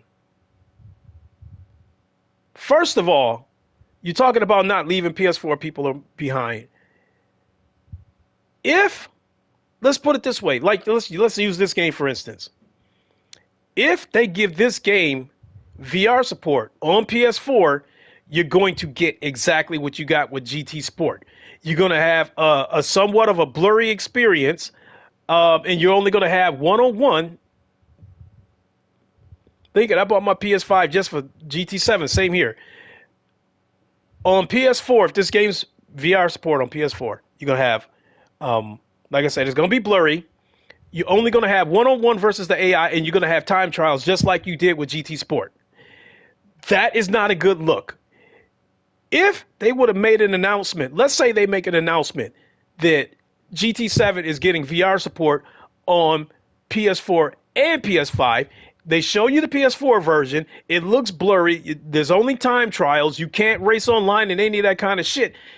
It would send a bad message about the PS5 version. People, no, I'm not getting it. So, in my opinion, it was necessary for them to leave the PS4 behind. If Sony does not leave the PS4 behind, I'm not sure I get PSVR 2. In order for us to get the best experience and the best visuals, and the best performance out of this headset, they have to leave the PS4 behind. So I'm glad this game is not getting support on PS4. Now, once all the hype dies down for PS5, if they want to add VR support to the PS4 version, say maybe 6 months, a year from now, and they get the same bullshit that we got on GT Sport, fine, because this game will already have been established. But you would not want to announce a PS4 style, very limited GT7 in VR that's very limited, because that's your first impression is gone. You fucked. My PS4 would take off. My PS4 is gone. My son took my PS4 home because he wants to play The Last of Us multiplayer, and he wants to replay The Last of Us, the campaign. So he took my PS4 Pro home. That meant that I had a PSVR with no PlayStation to plug it into. So I sent my PSVR to Canada to Fatal Mephisto. Sony will pretend PSVR 1 doesn't exist when PSVR 2 comes out. Well, that's probably to be expected, being that they really didn't go out of their way to market PSVR 1. So, yeah, sure. There'll probably be a slight downgrade in visuals, but I feel like the textures will still hold up and you could really get close. Yeah. There's going to be a lot of people that's going to be diving into VR for the first time. And when they see this game, look, let's put it this way. I don't know how many of you guys know, familiar with Porter Rock. He's another one of my friends. Porter Rock loves PlayStation, and he loves PSVR. I don't know if I want to say that. I don't want to try to say that I'm taking the credit for turning him on to VR, but I was urging him. I know I was like constantly telling him about VR, and was telling him you're gonna love it. Hey, PS4 Pro rocks, Boris. How you doing? So Porter Rock had a podcast today. He hates racing games. He said racing games are trash. He said GT7 pissed him off because he saw that footage of GT7 in VR, and even though he hates racing game, he wants to try it now. So that's saying a lot coming from him. I'm doing good. Boris. Everybody, this is Boris. This is another one of our friends in the chat. He has a VR channel as well. He races he streams ACC on PC and the Xbox Series X. So if you like Assetto Corsa Competizione and you want to see somebody who race who's faster than me, check out just Boris. Boris, if you're still here, if you would be so kind to put a link to your channel in the chat so they can run over and sub to you and see you go to work. So Boris is a good guy. He's like me. He responds to just about every comment. If he sees the comment, he'll respond to it. Really good guy. Sub to him. Don't like racing games. You lost me there. Well, but Porter Rock, he's sold on PSVR. I've been hearing non-racers wanting to try GT7 because of it. Yeah. You know what's funny is that, all right, there's a link to Boris's channel. Please give him a sub. Go check him out. Again, he sim races in VR just like me. He also does GT7 streams as well. So he just got a PlayStation, I think about 3 weeks ago, and just got GT7. So he's streaming both GT7 and ACC. He streams ACC on Xbox and PC, and he streams GT7 naturally on PlayStation. So give him a sub, check him out. I'd appreciate it. And even though he's in here, tell him Lincoln sent you. um, you know what's funny about people never trying VR before, but now they want to, or never trying racing games? You got people running out buying these racing wheels now for GT7. You got people wanting to buy a VR headset for the first time because of GT7. You got people trying sim racing for the first time because of GT7 in VR. So I almost feel like it's bandwagonish, but I'm glad it's happening. I couldn't be happier. I can't wait to race all you guys in VR. Multiplayer would be fun when VR launches. Should be easy picking with all the noobs. Be warned. It's probably already like that now, but it's probably going to get worse. When PSVR 2 launches on GT7, there's going to be a lot of people playing this game in VR. A lot of them will be using controllers like this instead of a wheel. They're not going to be very good. They're going to be all over the place. Expect a wreck. Expect them to crash into you. Lincoln, do you think we'll be able to see these scenery shots in GT7 in VR? Well, they said everything, but if you can do it in the game, they're saying, can you see it in third person? Well, there's no doubt in my mind because most games on PC that have VR support, you can change the camera angles. You know, you can go cockpit, you can go over the hood, you can go third person view, whatever. So there's no doubt in my mind that you'll be able to do the same thing on PSVR 2. As far as these scapes right here, now these scapes I'm not sure about because I think these scapes might be pre-rendered, you know, so I don't know. Put a good quality time and start near front of the grid. Gets real messy at the back, bro. Absolutely. And I'm sorry, but some GT racers are dirty. I would have to say some of these scapes are insane. Absolutely. Scapes are just picture with a car imposed. I think that's why I was saying that this is the one part that I'm not sure is going to be in VR because you're looking at a picture with the car that's been imposed in it. But they did such a spectacular job. Kwaski, what's up? They did such a spectacular job imposing this car in the scenery. It is hard to see it is hard to see where it's video gaming. On GT Sport, they did a good job on GT Sport, but you can see the outer edges where it looked like it was pasted into the scenery. This shit, the car looks like it's actually there. The lighting, the shadows, all that shit. They did a phenomenal job of putting these cars in escapes and making it look like it's really traveling through the scenery. So I don't know if we'll get that in VR. I don't know. I hope so.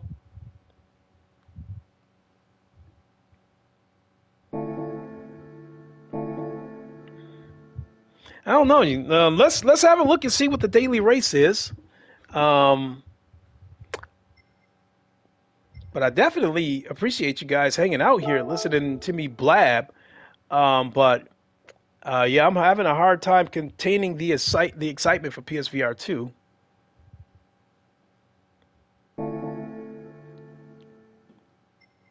Race A. So I'm hoping for VR replays.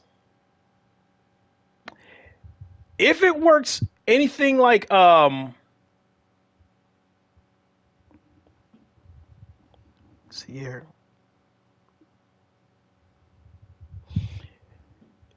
If GT7 with VR support works like any other game in VR, you'll be able to save the replays and you should be able to watch the replays in VR. Because I do it with a set of Corsa Competizione. I record the replays and I watch them in VR. And it's a pretty cool thing. So,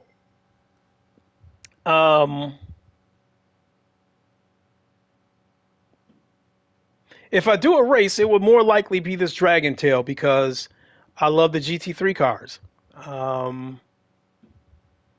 I mean, if you guys want, I can do. Yeah, seeing and hearing the car shoot past would be wild.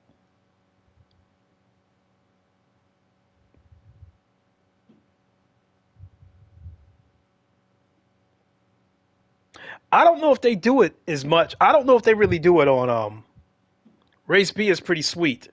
Yeah, that's the one I want. I'm still here. You're keeping me entertained while rearranging things in the house. Thanks so much, Hussein. Hussein, I really, really appreciate it. I mean, you've been here for a while. I really appreciate it. Um, I see you in other podcasts, Upload VR, Virtual Boys. I definitely see you guys, but sometimes I'm at work or what have you. GTC is my favorite sim racing game because there's actually content. Other racers just pick a track and try to get faster. Um, I will say the GT3 or the group cars are my preference. I love GT3 cars. I also love GTE cars too. So as far as the GTE cars goes, the Ray Brig Honda NSX is a car that I owned. Big Willow could be annoying if you come off the track. Yeah, I don't really care for that track. It looked like you out in the desert.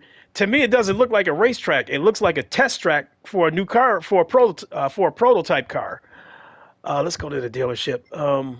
This game has a lot of content for casual racers like me. Yeah, and I think one of the reasons why the microtransactions are so expensive and they made these cars so rare is because for some of you guys are not going to race in this game. Some of you guys are going to collect cars and be like, look at this car, yada, yada, yada. You know, some of you guys are going to be collecting cars and showing these cars off to your friends. And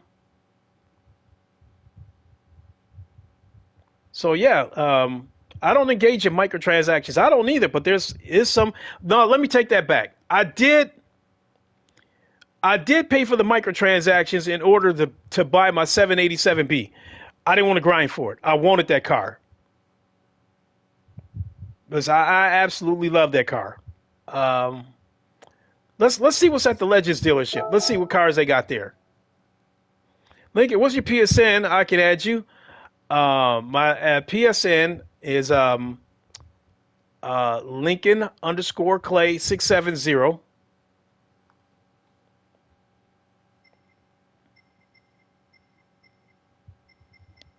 Yeah, right there. That's the other car that I want right there. I had this car on GT Sport, so I have driven this car in VR. This car is also on Project Cars 2. This car is also on Assetto Corsa. So I've driven this car in VR on several games. But yeah, um, I'll get it. I will get it. What I find annoying is some tracks have no lights at night. Try Suzuka at night, no track lights. It's like they missed the program. No, that may not be the case. I'll tell you why. Because the actual track may not have lights. Case in point, right now on Assetto Corsa Competizione, they have low fuel motorsports. Right now, Imola is the daily race. That track has no lights whatsoever. The only part of that track that has lights is the stands when you go past the start finish line. After that, every other part of the track has no lights whatsoever. Night races are scary as shit because these dudes drive like fucking nuts. They drive bumper to bumper in a night race, and then I'm looking in my rear view mirror and see all these damn lights behind me and shit like that. It's crazy. So I don't think with Suzuka not having lights at night, I don't think that's something that Polyphony Digital overlooked or was a glitch. I'm under the assumption that the actual track probably does not have lights at it because some of these tracks were laser scanned. Um, because that's the thing in sim racing now these days, that a lot of these tracks are laser scanned right down to the fucking pebble in the middle of the road. So that being said, again, Suzuka, if you don't see any lights on Suzuka at night, it's probably because the track doesn't have any lights in real life.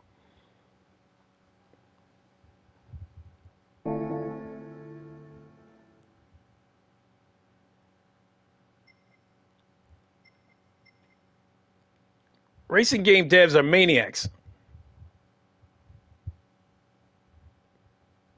Yeah, in a good way, definitely. There are lights in the pits, though. Yeah, and that's probably you know, it, so yeah, it's for the most part. A lot of these tracks, for the most part, are a 1-to-1 scale with the real life track.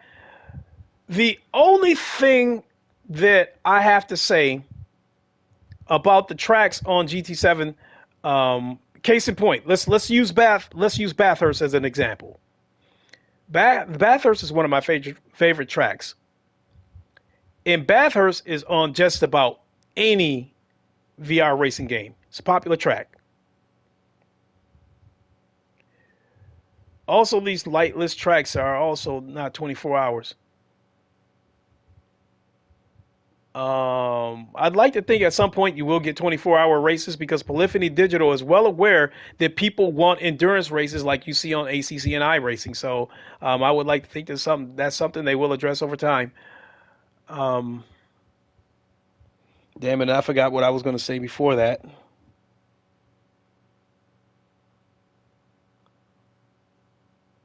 Send me a friend request on PSN. Okay, hold on a second, Boris. Let me check it. You guys are going to see you guys are going to see a blue screen for a second.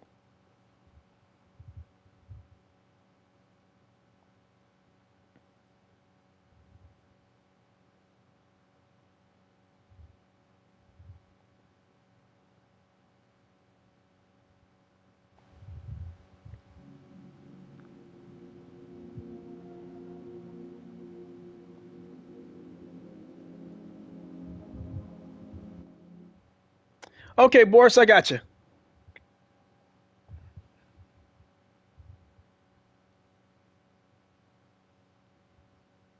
Oh, I know what I was going to say about using Bathurst as an example. About the 1-to-1 scale. Now, I want a Logitech G Pro, but no money is in the way of that. I'm sure you'll get one. Um, so, Bathurst, for example. In short, the track seems more narrow on GT7, whereas on ACC, the track seems wide enough that I feel like I could try to overtake somebody anywhere on the track. Um, on GT7, the track seems narrow, and if you try to overtake somebody and they bump you off the track, that grass is like ice on this game. You go off the track, you finish. Um, you know, in terms of winning the race you've done. I sent you a friend request, hoping to catch you again. Got to go now. Thanks. What? Let me see. Team mission. Let me see what you got. Um,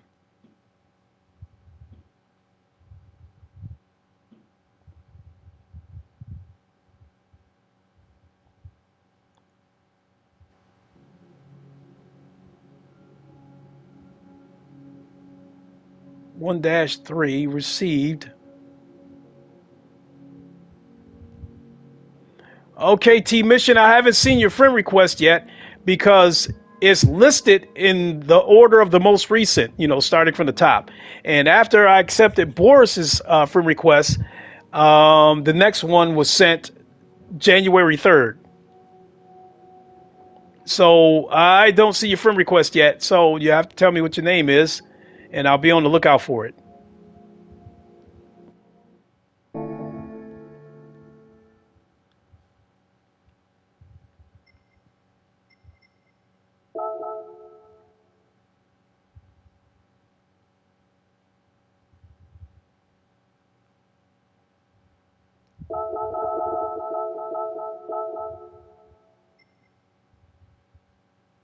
Next race.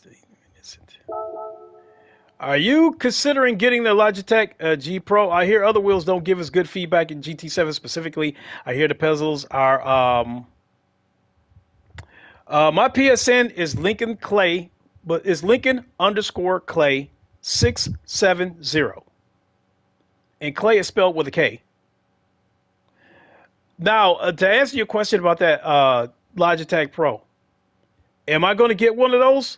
Absolutely not, because um, this wheelbase right here is Fanatec's. What sucks in VR is playing in VR without a wheel. Those who want, hey, I'll put it this way: VR is going to be a game changer for some of those people. Like Brian Paul bought a rig for GT7, and he doesn't even do racing games, but he still bought a rig for GT7. Happy with VR, never mind wheel. So to answer your question about the Logitech uh, GDD Pro, the answer is no. This wheelbase right here is Fanatec's second best wheelbase. The DD Pro, not the DD Pro, the Podium DD2 is Fanatec's most expensive wheelbase. It has 25 Newton meters of torque. This is their second best wheelbase. This is the DD1. It has 20 Newton meters of torque. The Logitech wheel has 11 Newton meters of torque. Uh, so that alone is a no. I like in terms of the Newton meters of torque, I would be going backwards. Um, okay, I think I found you this time, bro. Let me see here. Let me check.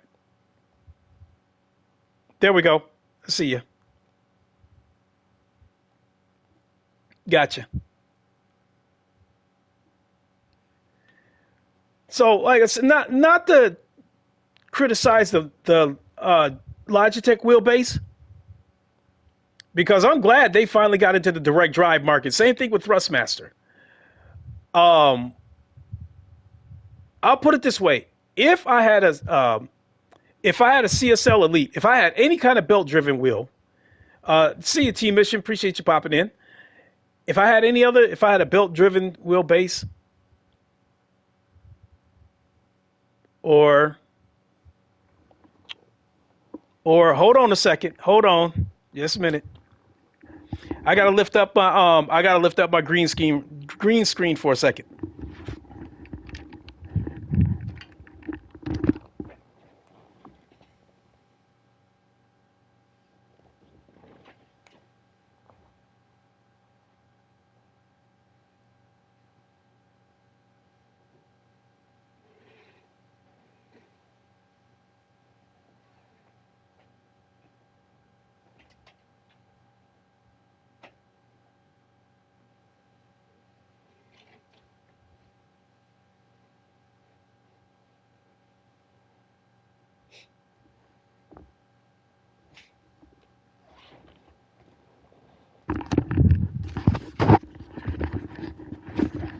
That, ladies and gentlemen, is my Thrustmaster T150. When I first started streaming sim races on YouTube, I was using that wheelbase clamped to that small coffee table, end table, and I was sitting on a couch, a big tan couch that stretched across my room, across the living room. And then, long story short, I went down the rabbit hole. Even playing controller and is good, but I think I will go VR will feel weird, no will. Maybe convince Mrs. later this year, but PSVR 2, um, enough to justify to her. Um,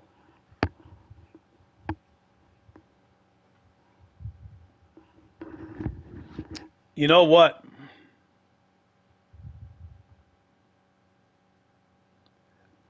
Initially, I want to tell you guys. Yeah, that rabbit hole is real, Kwaski. It is a rabbit hole. I spent like just this racing cockpit that I'm sitting in right here.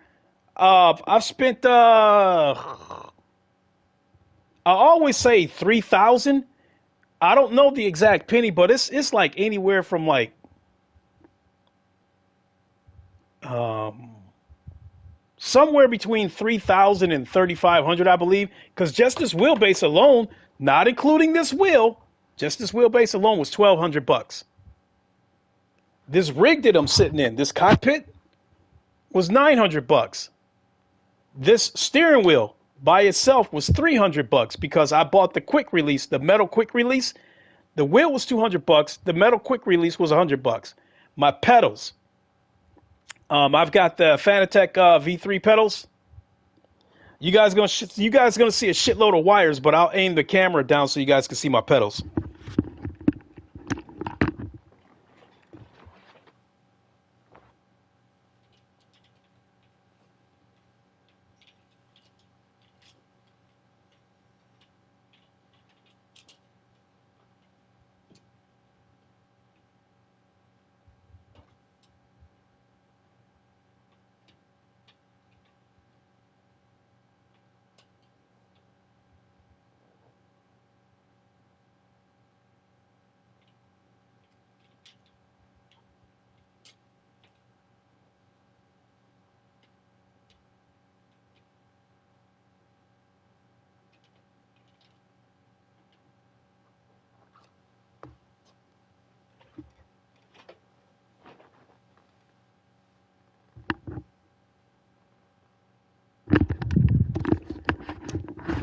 Yeah, like I said, it was a rabbit hole. I showed you guys that Thrustmaster that I just pulled from behind the green screen.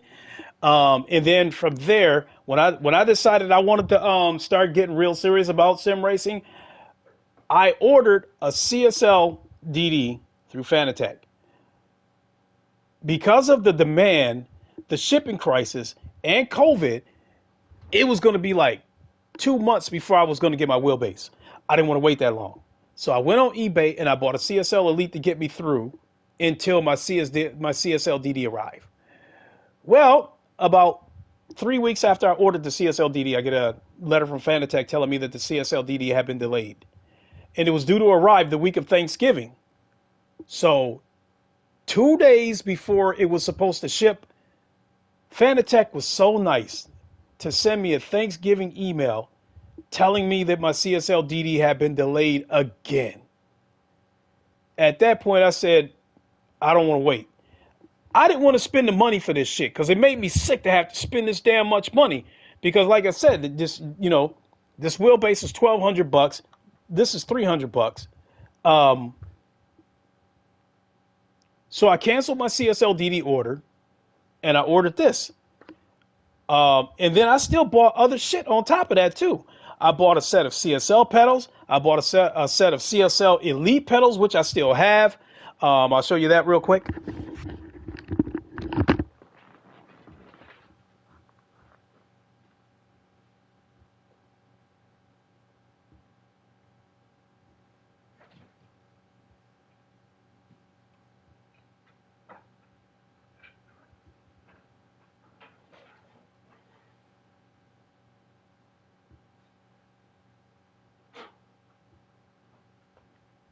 They got dust all over them, but here's my CSL pedals, my CSL Elite pedals.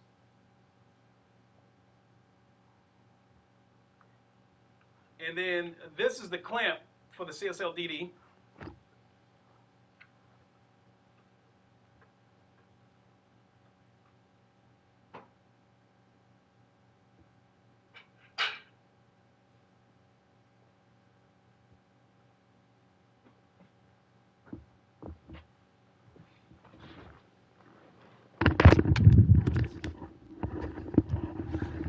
So yeah, like in addition to all this shit that I'm sitting in right here, I had bought two sets of pedals, a CSL Elite wheelbase. Um, Now the wheelbase and the CSL pedals, I sold them to a young lady who streams on Twitch. Her name is Ash Vandalay. Um, she's big into Formula One cars. She's big into sim racing. She took the plunge. She was originally on a Logitech G29 on the desk clamp. She bought the CSL. She bought the wheelbase and the pedals from me, and then she started going down the rabbit hole, upgrading too. So now she has a full rig, and I think she upgraded from the CSL Elite, and I think she bought that Fanatec wheelbase. So I think she bought the Fanatec DD, their GDD Pro, whatever it's called. So yeah, it's definitely a rabbit hole. How much time left before the race? Entry period starts. Let's change cars.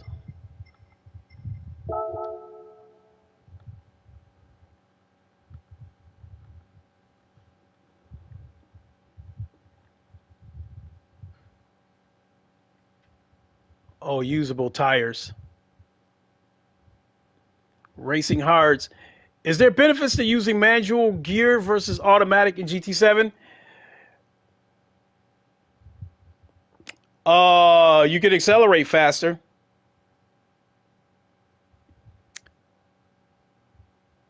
I was like,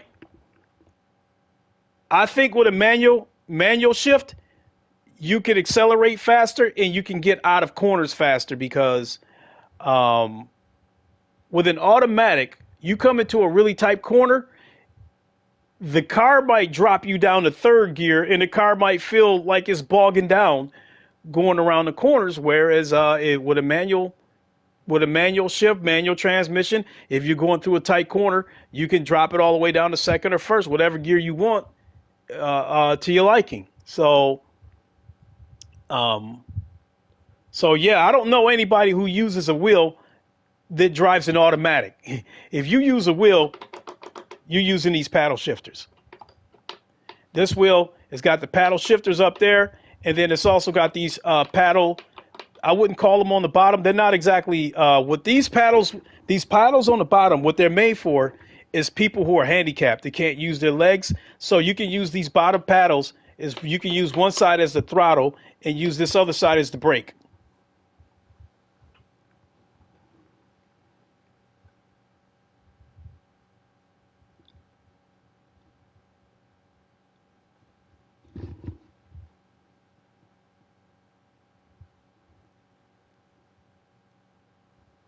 Oh, so I got to change tires.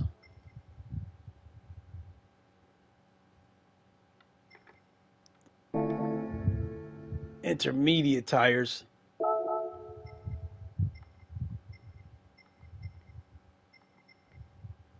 All right, we'll go with that. Oh, the entry period is over. I play automatic. I can play manual, but it gets too much.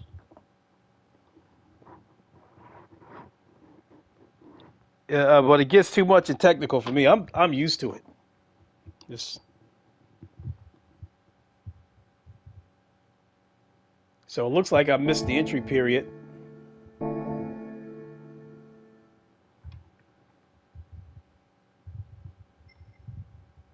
Tried manual in real life, but have only used auto in game. My try manual just feels weird on controller. Yeah, most cars these days have paddle shifters. It's not like the old days where you had to step on a clutch and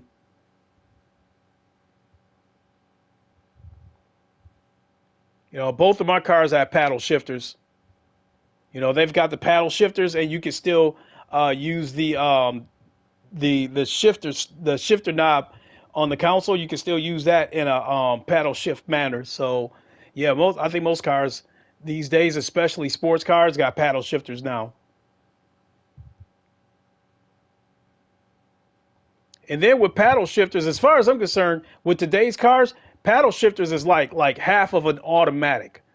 When you're accelerating, what really throws me for a loop is clutch shifting. Yeah, I spent years doing that. Clutch shifting, I was so good at clutch shifting that I would eat while I'm driving. Yeah, that was crazy. Those was the days. But with paddle shifters these days, when you upshift, you do it manually. But if you choose not to downshift with paddle shifters, most cars, when you come to a stop, the car will automatically downshift you down to first gear anyway. Um, so that's why I like paddle shifters with most cars today's. I consider it like a semi-automatic.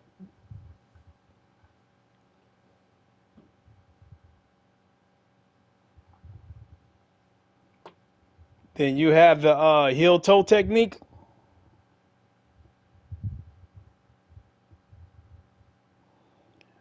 Most most cars still manual with a standard clutch. Oh,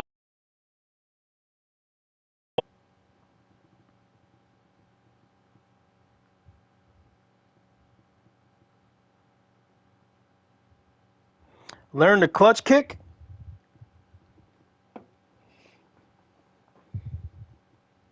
I mean, these games you can use the clutch. Um, for instance, on a Seta Corsa, when I use the 787B on a Seta Corsa, that car has does not have traction control or anti-lock brakes, and you can't engage the clutch. You engage the clutch and you pop it, the car will spin around in a circle quick. Rally drivers and drifter folks are clutch drivers all day. Yeah, so I don't have the actual shifter because I don't really do rally games, so I don't see the need to get one.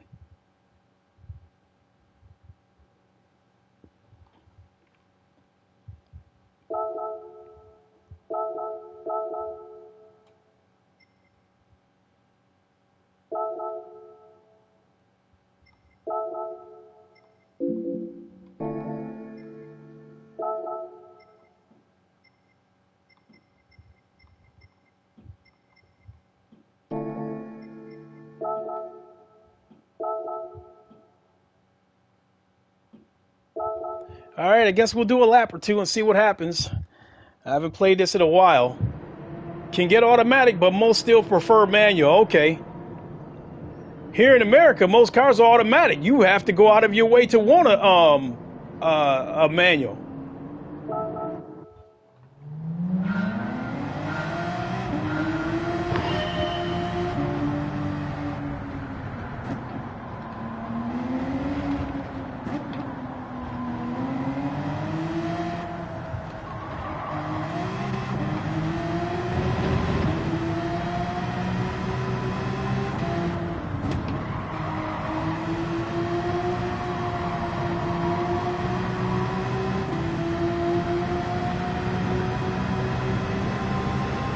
Oh, we're going reverse.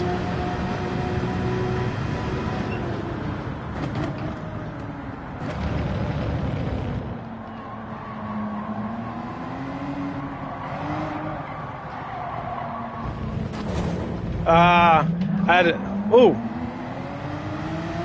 Yeah, this is reverse. This is reverse course. Also, that's what I meant. Try Bro's electric car. Fast acceleration definitely felt weird. Have no clutch or gears. 117 minutes of finally some game. Oh, tantrum. Oh God. Have I been streaming? Have I been on that long?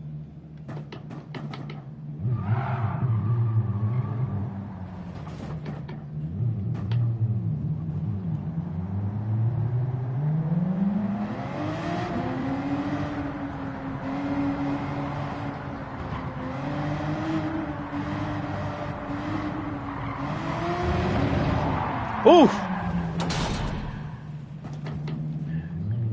Caught that runoff.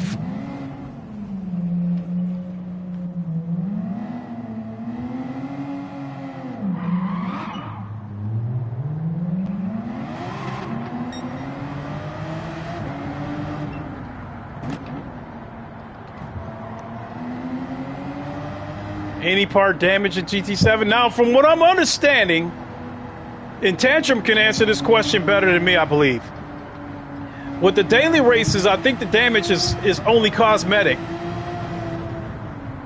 But I think there might be an option to use full damage.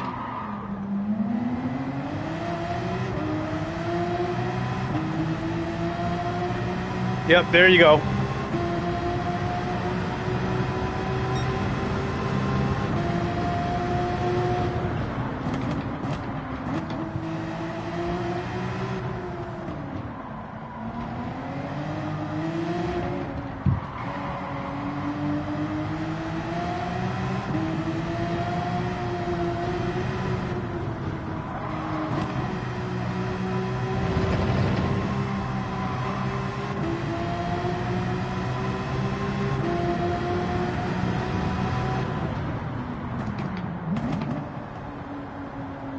You said its track triggers you?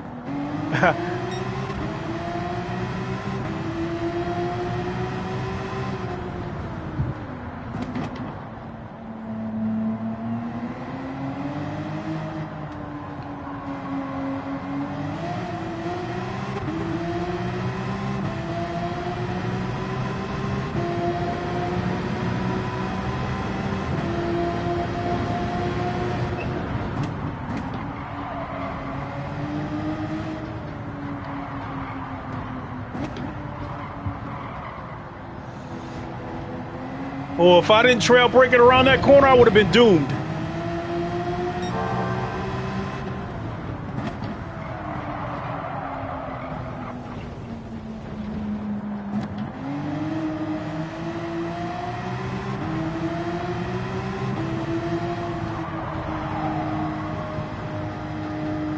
Man, if it looks about this good in VR, I think it's gonna be close. I don't think it's going to look 100% like this in VR, but I think it's going to be like close. Like if I had to put a percentage on it, I'd say I think what you're seeing right here is going to be about 95% in VR. If it's 100%, I'll be goddamn.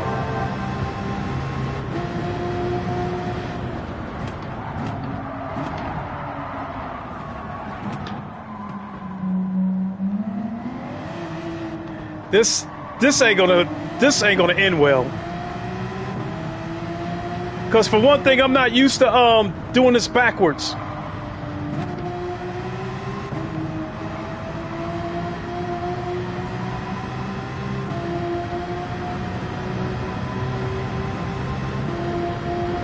How much time we got?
Oh, there is one thing. Looks like you're getting it down. Yeah, I mean, I only need a few laps though, but I'm not gonna win any races because I don't play this shit. You know, if this was ACC, then yeah, certain races where damage can ruin your race. No, what I was gonna say is there is one thing that I'm gonna experience on PSVR 2 that I've never experienced in VR before, and that is the high dynamic range within the headset. PSVR 2 is going to have high dynamic range within the headset, and that's definitely going to help to give the colors pop and bring the colors to life. So, you know, the colors, and then it's got an OLED panel, so the colors are going to be absolutely gorgeous in PSVR 2.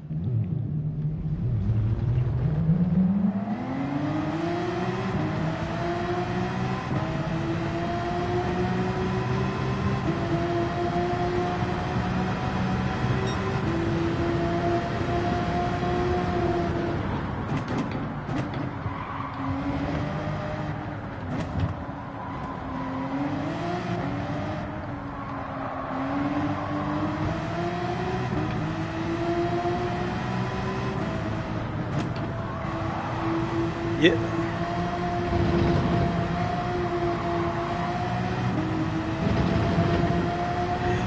Yeah, sorry folks. I mean, now that I'm doing a few laps, I'm starting to miss some of the comments.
Yeah, you're right about the Rift S, but hey, the Rift S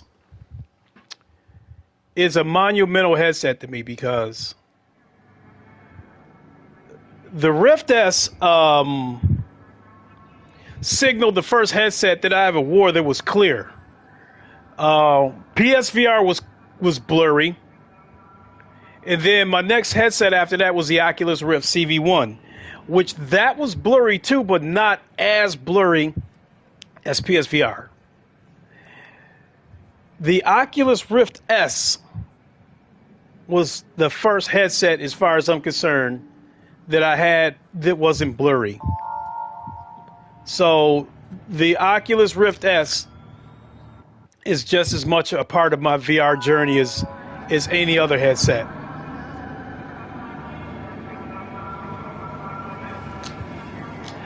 In fact, the Oculus Rift S might be the headset that started me down that road of feeling like This justifies why I bought a PC.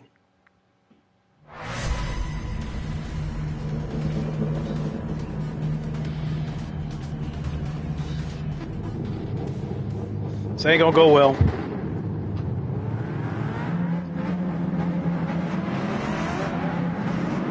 This ain't gonna go well.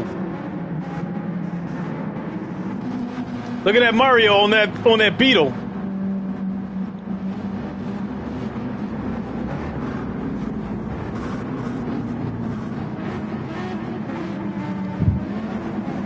Just pop kick in and your race is sweet. Hell yeah.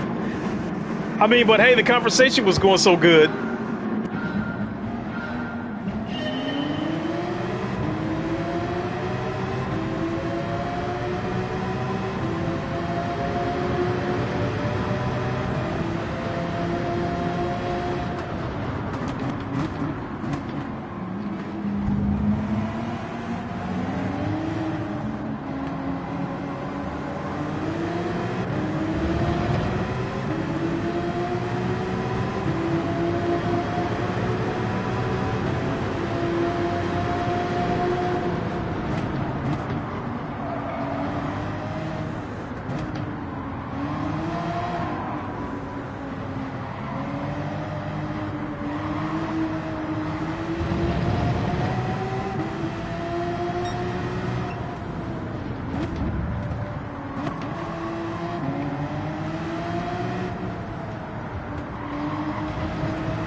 Damn.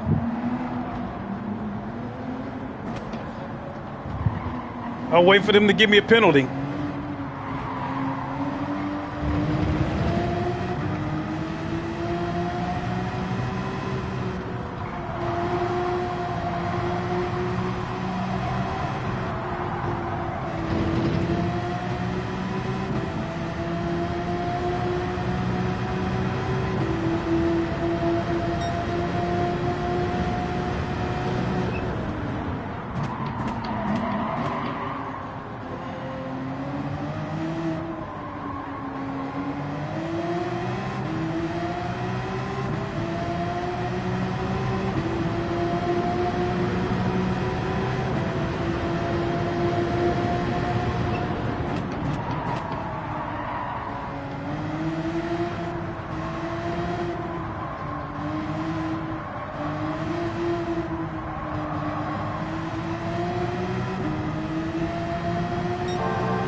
Oh shit.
Oh, shit!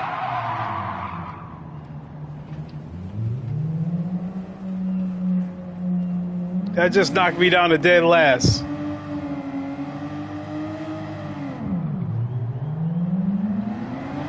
Yeah, I'm definitely getting PSVR day one.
This is what you're gonna see. This is what you're gonna see when I drive in VR.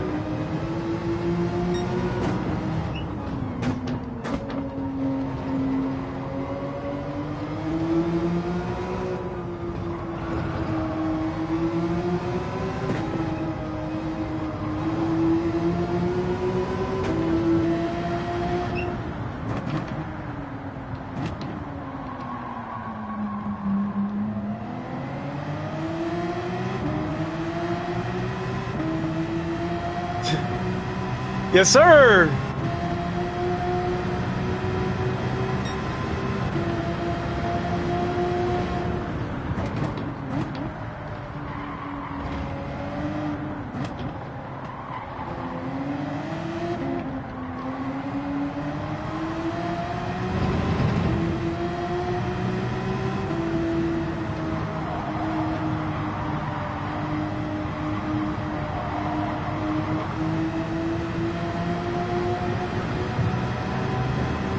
Oh yeah, that rain. Hey, I'm telling you, when you guys get in, wait till you guys get into a night race where it's raining. It's gonna scare the dog shit out of you. Because all these dudes that's gonna be racing with you, they're not gonna slow down. They still gonna be driving like idiots. So I hope you guys are ready.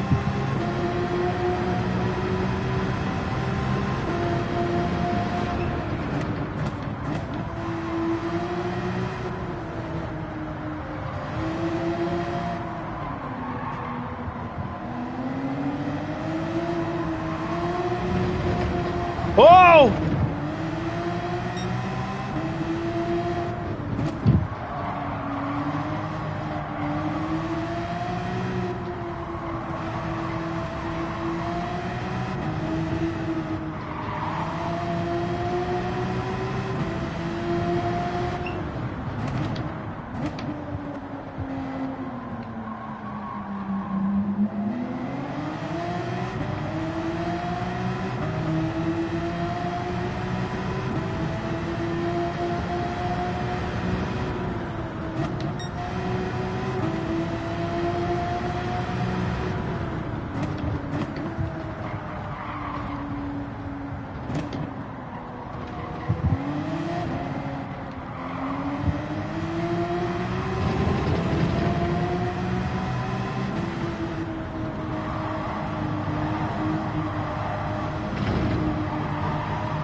Have I pre-ordered the PSVR?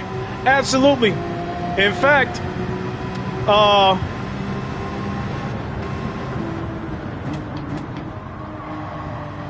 fact, I'm giving away my copy of Horizon Call of the Mountain.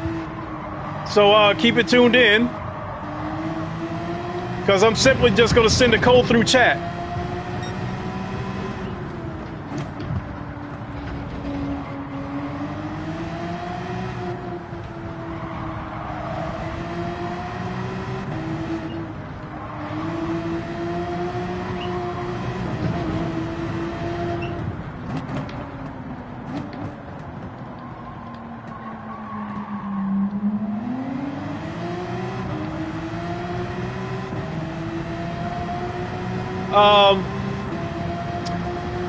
Ash, I've already played Resident Evil 8 in VR through the VR mod on PC.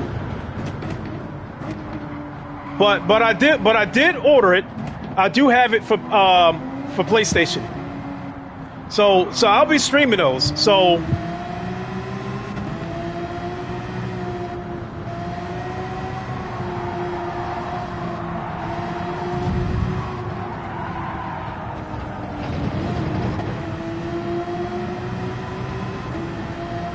you have zero hype?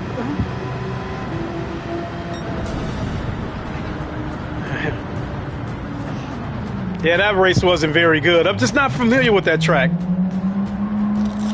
I gotta use the bathroom too, folks. I'll be right back.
Okay, so let's look at the situation here, because I'm probably going to grab a bite to eat here pretty soon. But I remember trying Resident Evil 7 in VR.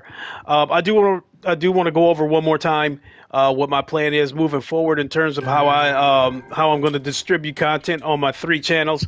I have a Twitch channel, Lincoln_Clay on Twitch, and then I have this channel here. And then I have another YouTube channel called The Godfather of VR. In that channel, the thumbnail, you see a picture of me wearing a tie with a vest and then like a gangster hat, standing in front of a cage with a white tiger. So uh, just to refresh.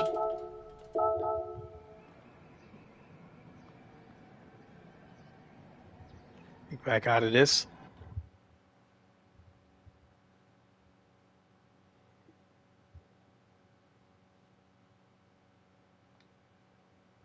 What do we got here?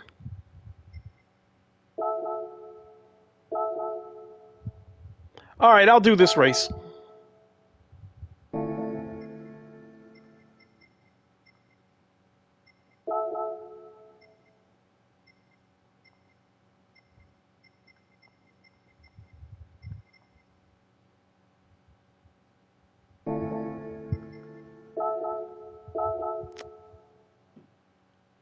Okay, I'm not even going to bother qualifying. So, to refresh, give you guys a refresher.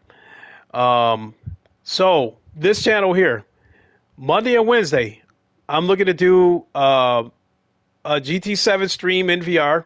Monday and Wednesdays, possibly Friday, on my Twitch channel. The Set of Corsa Competizione, the low fuel motorsports races. Thanks, Team Mission. Those will be Tuesday and Thursdays. And then my third channel, The Godfather of VR. You can set up lobby and add 4 friends there. Yeah, I'll probably grab a bite after this race because I'm starting to get a scratchy throat and starting to get hungry. And then my other channel, The Godfather of VR. That's where I'll be streaming anything VR. That's likely to happen more on the weekends. So keep it locked into those channels.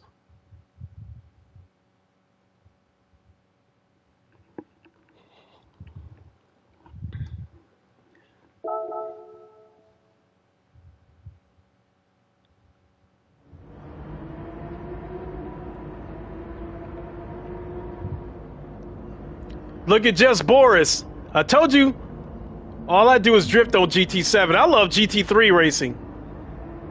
But I guess that's one of the great things about...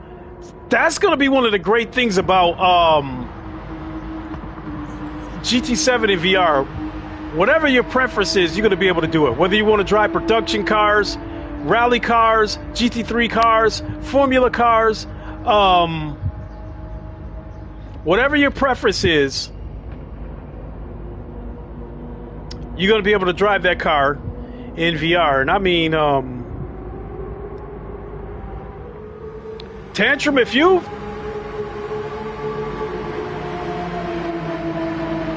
never sat in a Formula car in VR, you're going to find it mind-blowing.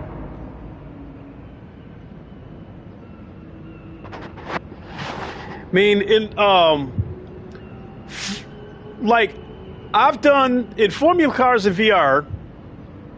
I've done the Formula cars on Automobile Institute, and did the Formula on GT Sport. And what else have I done? In F122. Sitting so low to the ground in the acceleration of a Formula One car in VR, for those of you that have not done it, that shit is going to blow your mind.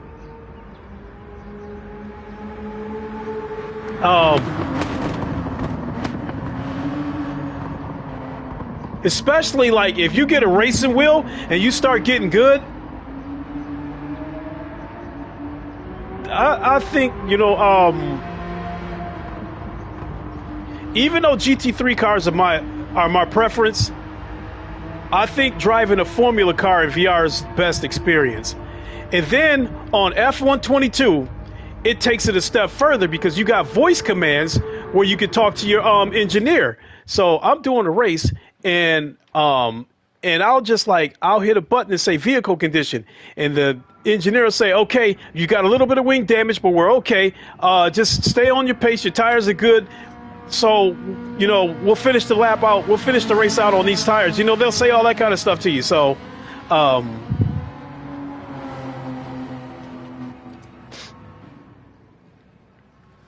so I don't think F122 will get VR support because, in my opinion, that could hurt F123. What I think is going to happen is, I think that EA is just simply going to wait until F123 comes out and give that VR support on PSVR 2. It already has VR support on PC.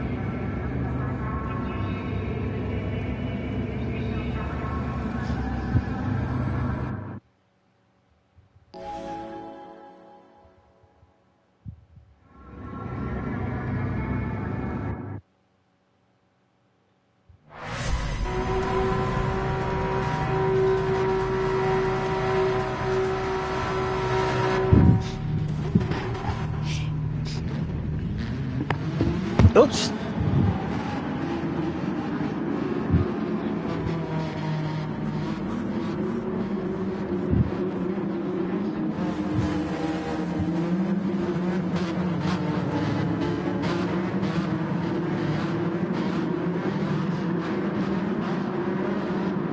I hope I got this.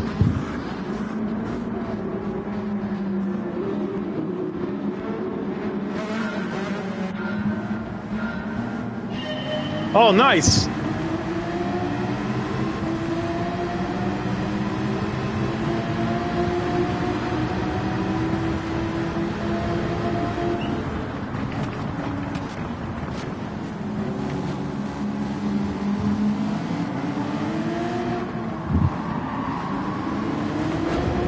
No!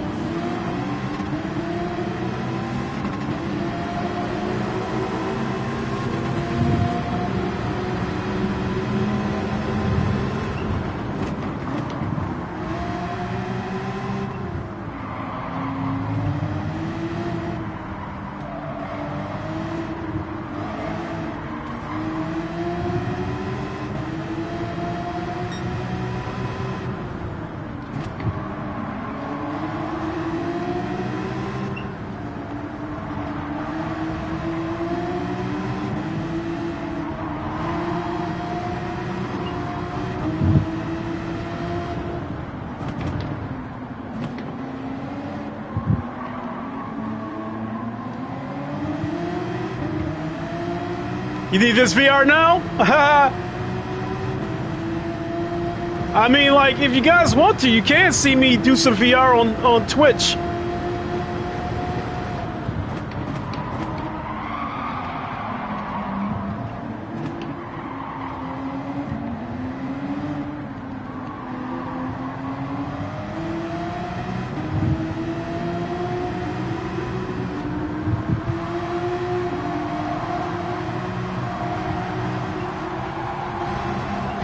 Oh, shit!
Somebody hit me. Oh, he got a penalty anyway, so.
Oh, God. That's to be expected, though.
What do you mean you didn't slam into me on purpose? You in here with me?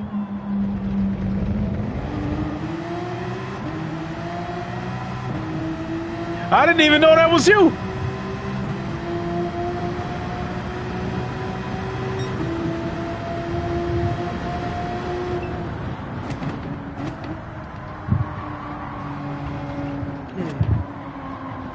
Oh, okay.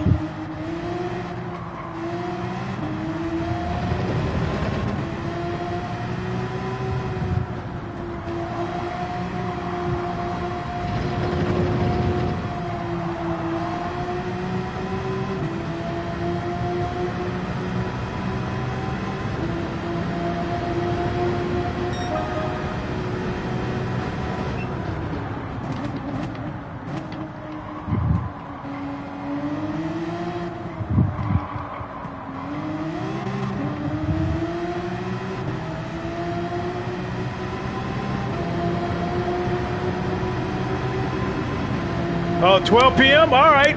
Appreciate you dropping in.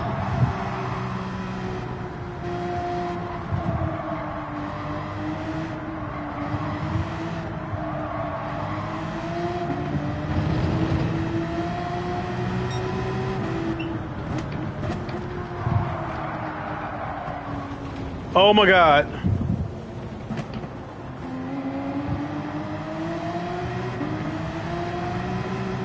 No, that understeer is something else.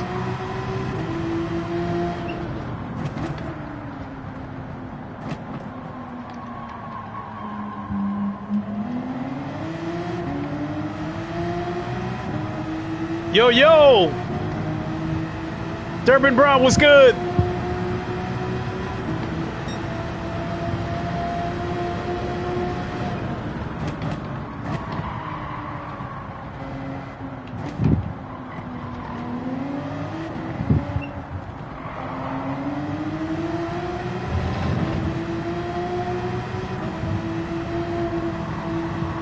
I'm missing a lot of comments. I'm sorry, because when I try to see him, it causes me to go off the track.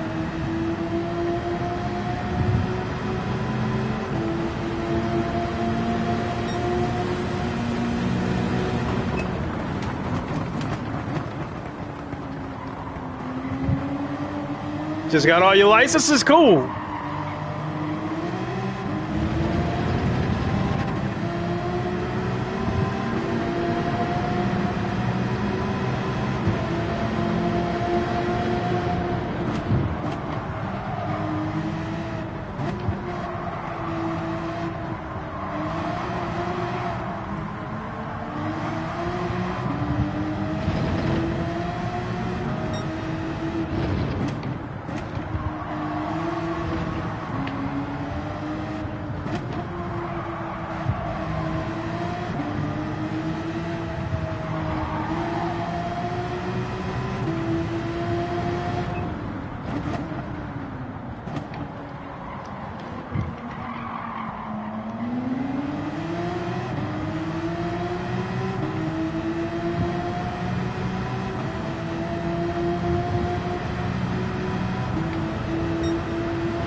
Need to focus on getting the last license with gold on all sections. You know what? Something. It's funny when I see people who are determined to get the gold, in every aspect of your license test on every test. They're trying to get the gold, and like all I was trying to do was just get enough to unlock the multiplayer. I didn't care about bronze, silver, and all that shit.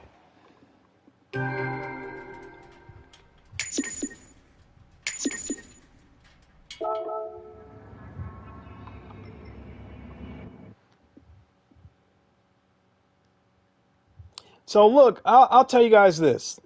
I promise to get better at this. I spend most of my time racing on a set of Corsa Competizione. And the physics are different. The cars handle different.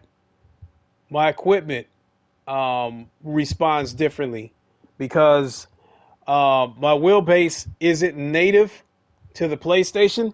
So I use this Drivehub adapter in order to make this wheelbase work on the PlayStation, because with the PlayStation, it has to be an officially licensed PlayStation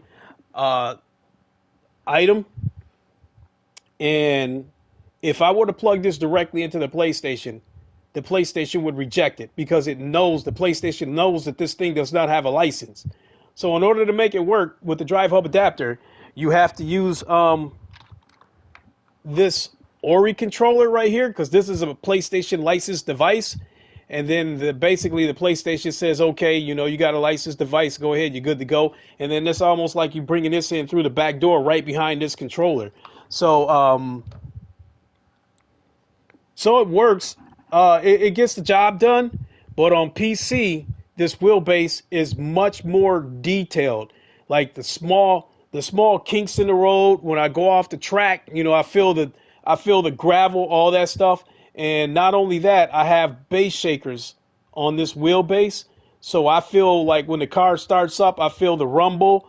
When I'm changing gears, I feel a thump, right up underneath the rig. So when I'm racing in PC, I have all those details, and I know exactly what the car is doing. I know when the brakes lock up. I know when the car is starting to slide. I know when the back wheel is spinning and the car is getting ready to kick out. I don't even have to look for it. I feel it. And then when you're racing in VR, all that stuff works together, and it feels like you're just inside the car. It feels like you're inside the car. So with the setup I have, the only thing, in my opinion, is better than the setup that I have is having a motion simulator. But I think this is as close as you'll get without having a motion simulator, because those base shakers, that's the world right there.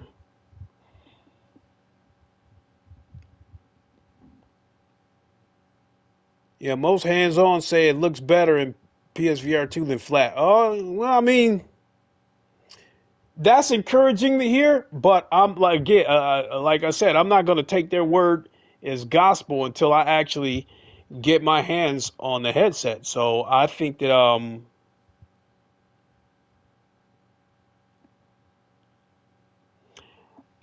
when it comes time, when PSVR launches, I think myself and Ham VR are two people you need to check out to get our opinions on it, because one is we've been sim racing for years. Two, we've been VR sim racing for years. And three, because we bought our headsets, we don't have to hold anything back. People who received their headsets from Sony, like, no, I'm not going to use any names. People who got their headsets from Sony, even if they think the headset is bad, they would have to put it in an articulate way.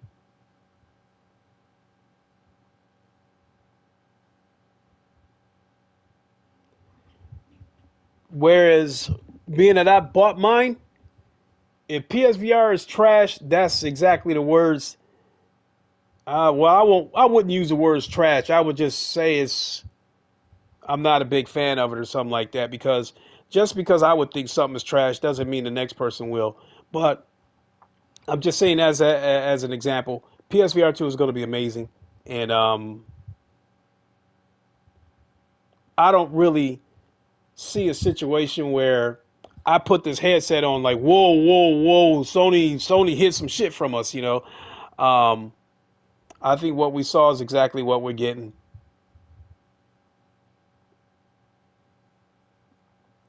So what I'm anxious to find out is, once you guys put that headset on and you drive in VR, how much how much of a sense of urgency are you going to have to get a rig? I mean, because I'm telling you guys, when you guys get a rig and you drive that exotic car in VR, it's like a dream come true. Because for a lot of us people that have regular jobs, what is the chance you're going to be able to what are the chances you're going to get to sit behind the wheel of one of these exotic cars? I mean, like me, like you guys heard me say it before. I'm Floyd Mayweather's first cousins, and I only seen a couple of his cars, and he's got Bugattis, Koenigseggs, Ferraris. He's got a ton of cars. I've only seen a couple of them, let alone even sit in one of them. I think the only one of his cars I've ever sat in was his Rolls Royce Phantom. And this was like 15 years ago. Um,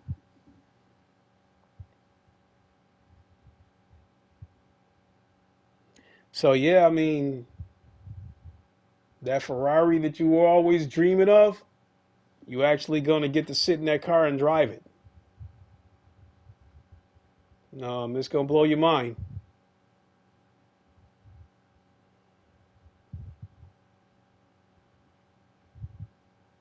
Hey, see you, T. Appreciate it. And yeah, make sure when PSVR launches again, I'm gonna open my Discord up to the public. And so once I open up my Discord, I'll start putting links to the description in the description so you can join the Discord. Um, because once PSVR 2 hits, um, even though ACC is my favorite sim racing title, being honest, um, most of my views come from the GT7 streams, and GT7 on PSVR 2 is probably going to be the bulk of the content on this channel. So, and I promise to get my practice in after the headset, because it's still racing flat screen and racing in VR is two totally different things. The way things come at you is totally different. But I promise to get faster. I promise to practice and be more competitive. I've actually, one of the races on GT7 earlier this year, it was last summer. I was about to win a race, but only like a few hundred yards before the finish line, I ran out of gas. So once I knock the rust off, I will be competitive. And hell, you'll see me and Boris and Ham and all the fellas, and you guys can jump in too through Ham's Discord, and we can all hook up for what's probably going to be GT7 Fridays. So I definitely want to thank you all for watching. This was great talking to you guys about PSVR 2 as we grow closer to PSVR 2. In fact, I am declaring February 22nd National PSVR 2 Day. I like that. I'll even tweet it. So yeah, I look forward to talking to all you guys again. I'm gonna go ahead and boogie on out of here. You can easily get obsessed with getting the gold, wanting those trophies. I just want to race. I don't even really care about trophies. I just want to get in there and compete. I'm hoping to get mine on launch day too, Durbin Brown, because I ordered it directly through Sony, and they couldn't give us an exact date. They gave us a window, but If Sony goes through the same extreme with the VR headsets that they did with the PS5, because COVID messed a lot of things up. A lot of those, I think, what happened with a lot of those PS5s, they were on a ship, and COVID and the shipping crisis held a lot of those ships up. So Sony put a lot of PlayStations and flew them to America. You know, put them on a plane and or and flew them to America to make sure that people would have their consoles on the date specified.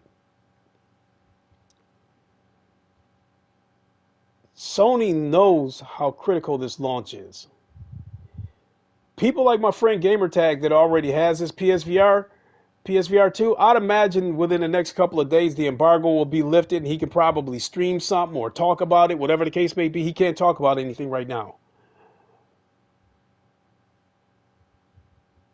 When the headset launches, even though I'm a small channel with only 1,200 subscribers, I would like to think that Sony is still counting on a lot of people, whether their channels are big or small, to help promote PSVR 2. So I don't think Sony wants February 22nd smeared by people complaining that they didn't get their headsets. So I think Sony is going to take every precaution to make sure people get their headsets on the 22nd. And so, absolutely cannot wait. What would really mess me up is the 22nd on a Wednesday. I took Thursday and Friday off. What if the headset comes Tuesday evening, but it won't unlock until midnight? That is going to kill me because I'll have to get up the next morning for work. That is absolutely going to kill me.